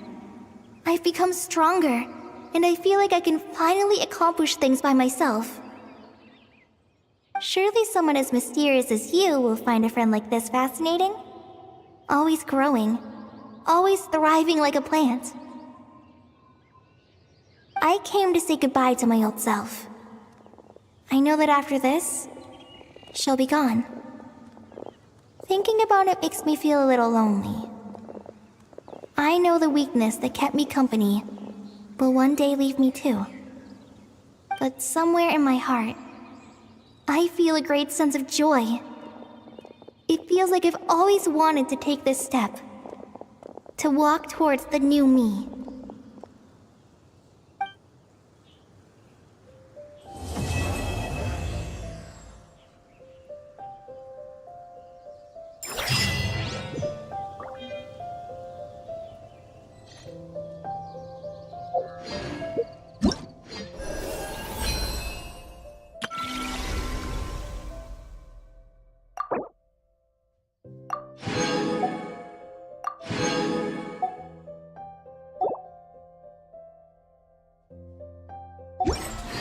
Instead of confining themselves to the heavens, God should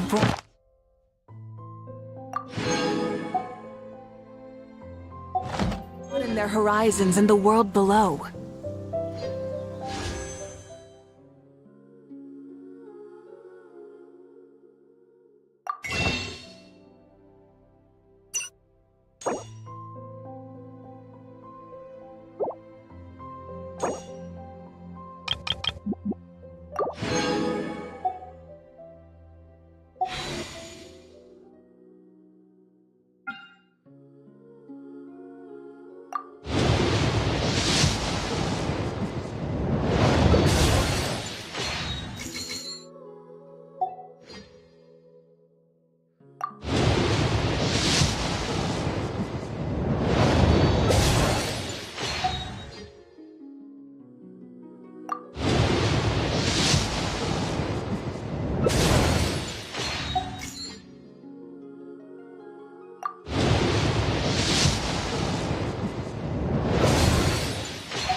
Would you care to sit down and...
If you ever have any questions about the realm within,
Exploration and trials. Adventuring is right up my alley.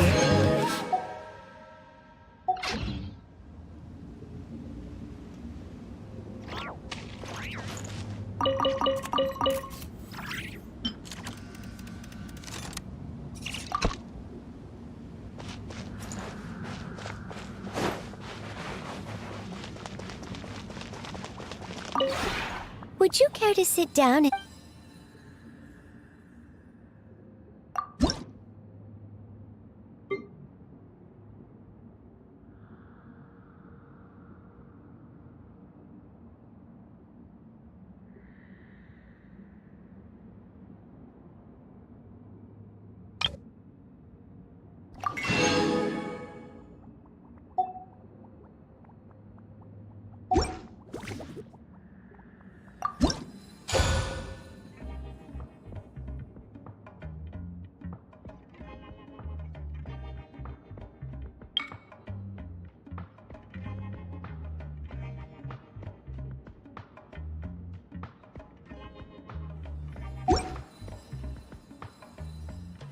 If you ever have any questions about the realm...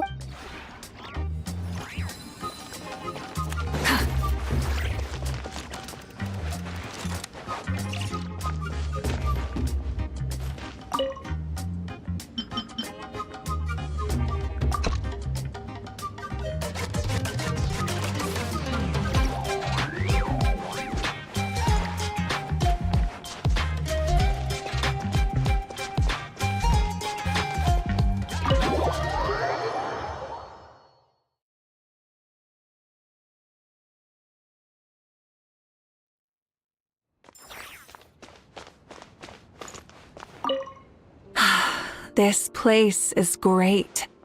So quiet and serene, like nothing could ever threaten the peace. I hope Natlan enjoys this.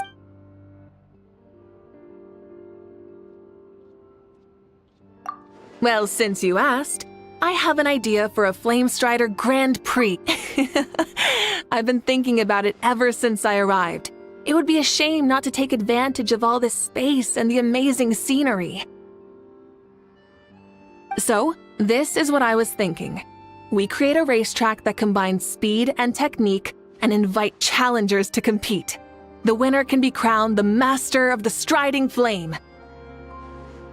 If the tournament is a success, it would bring in a significant profit, in which... Oh, don't worry. I already asked Shilonen about that, although she categorically refused. I understand her reasoning, of course. I would need at least 8 Flamestriders, which would cost a small fortune, and I have no idea where we would find enough secret source components. Still, having a vision is better than nothing. Besides, I have a backup plan that only involves one rider. Instead of having everyone ride a Flamestrider at once, everyone will take turns with mine, and the person with the fastest time wins.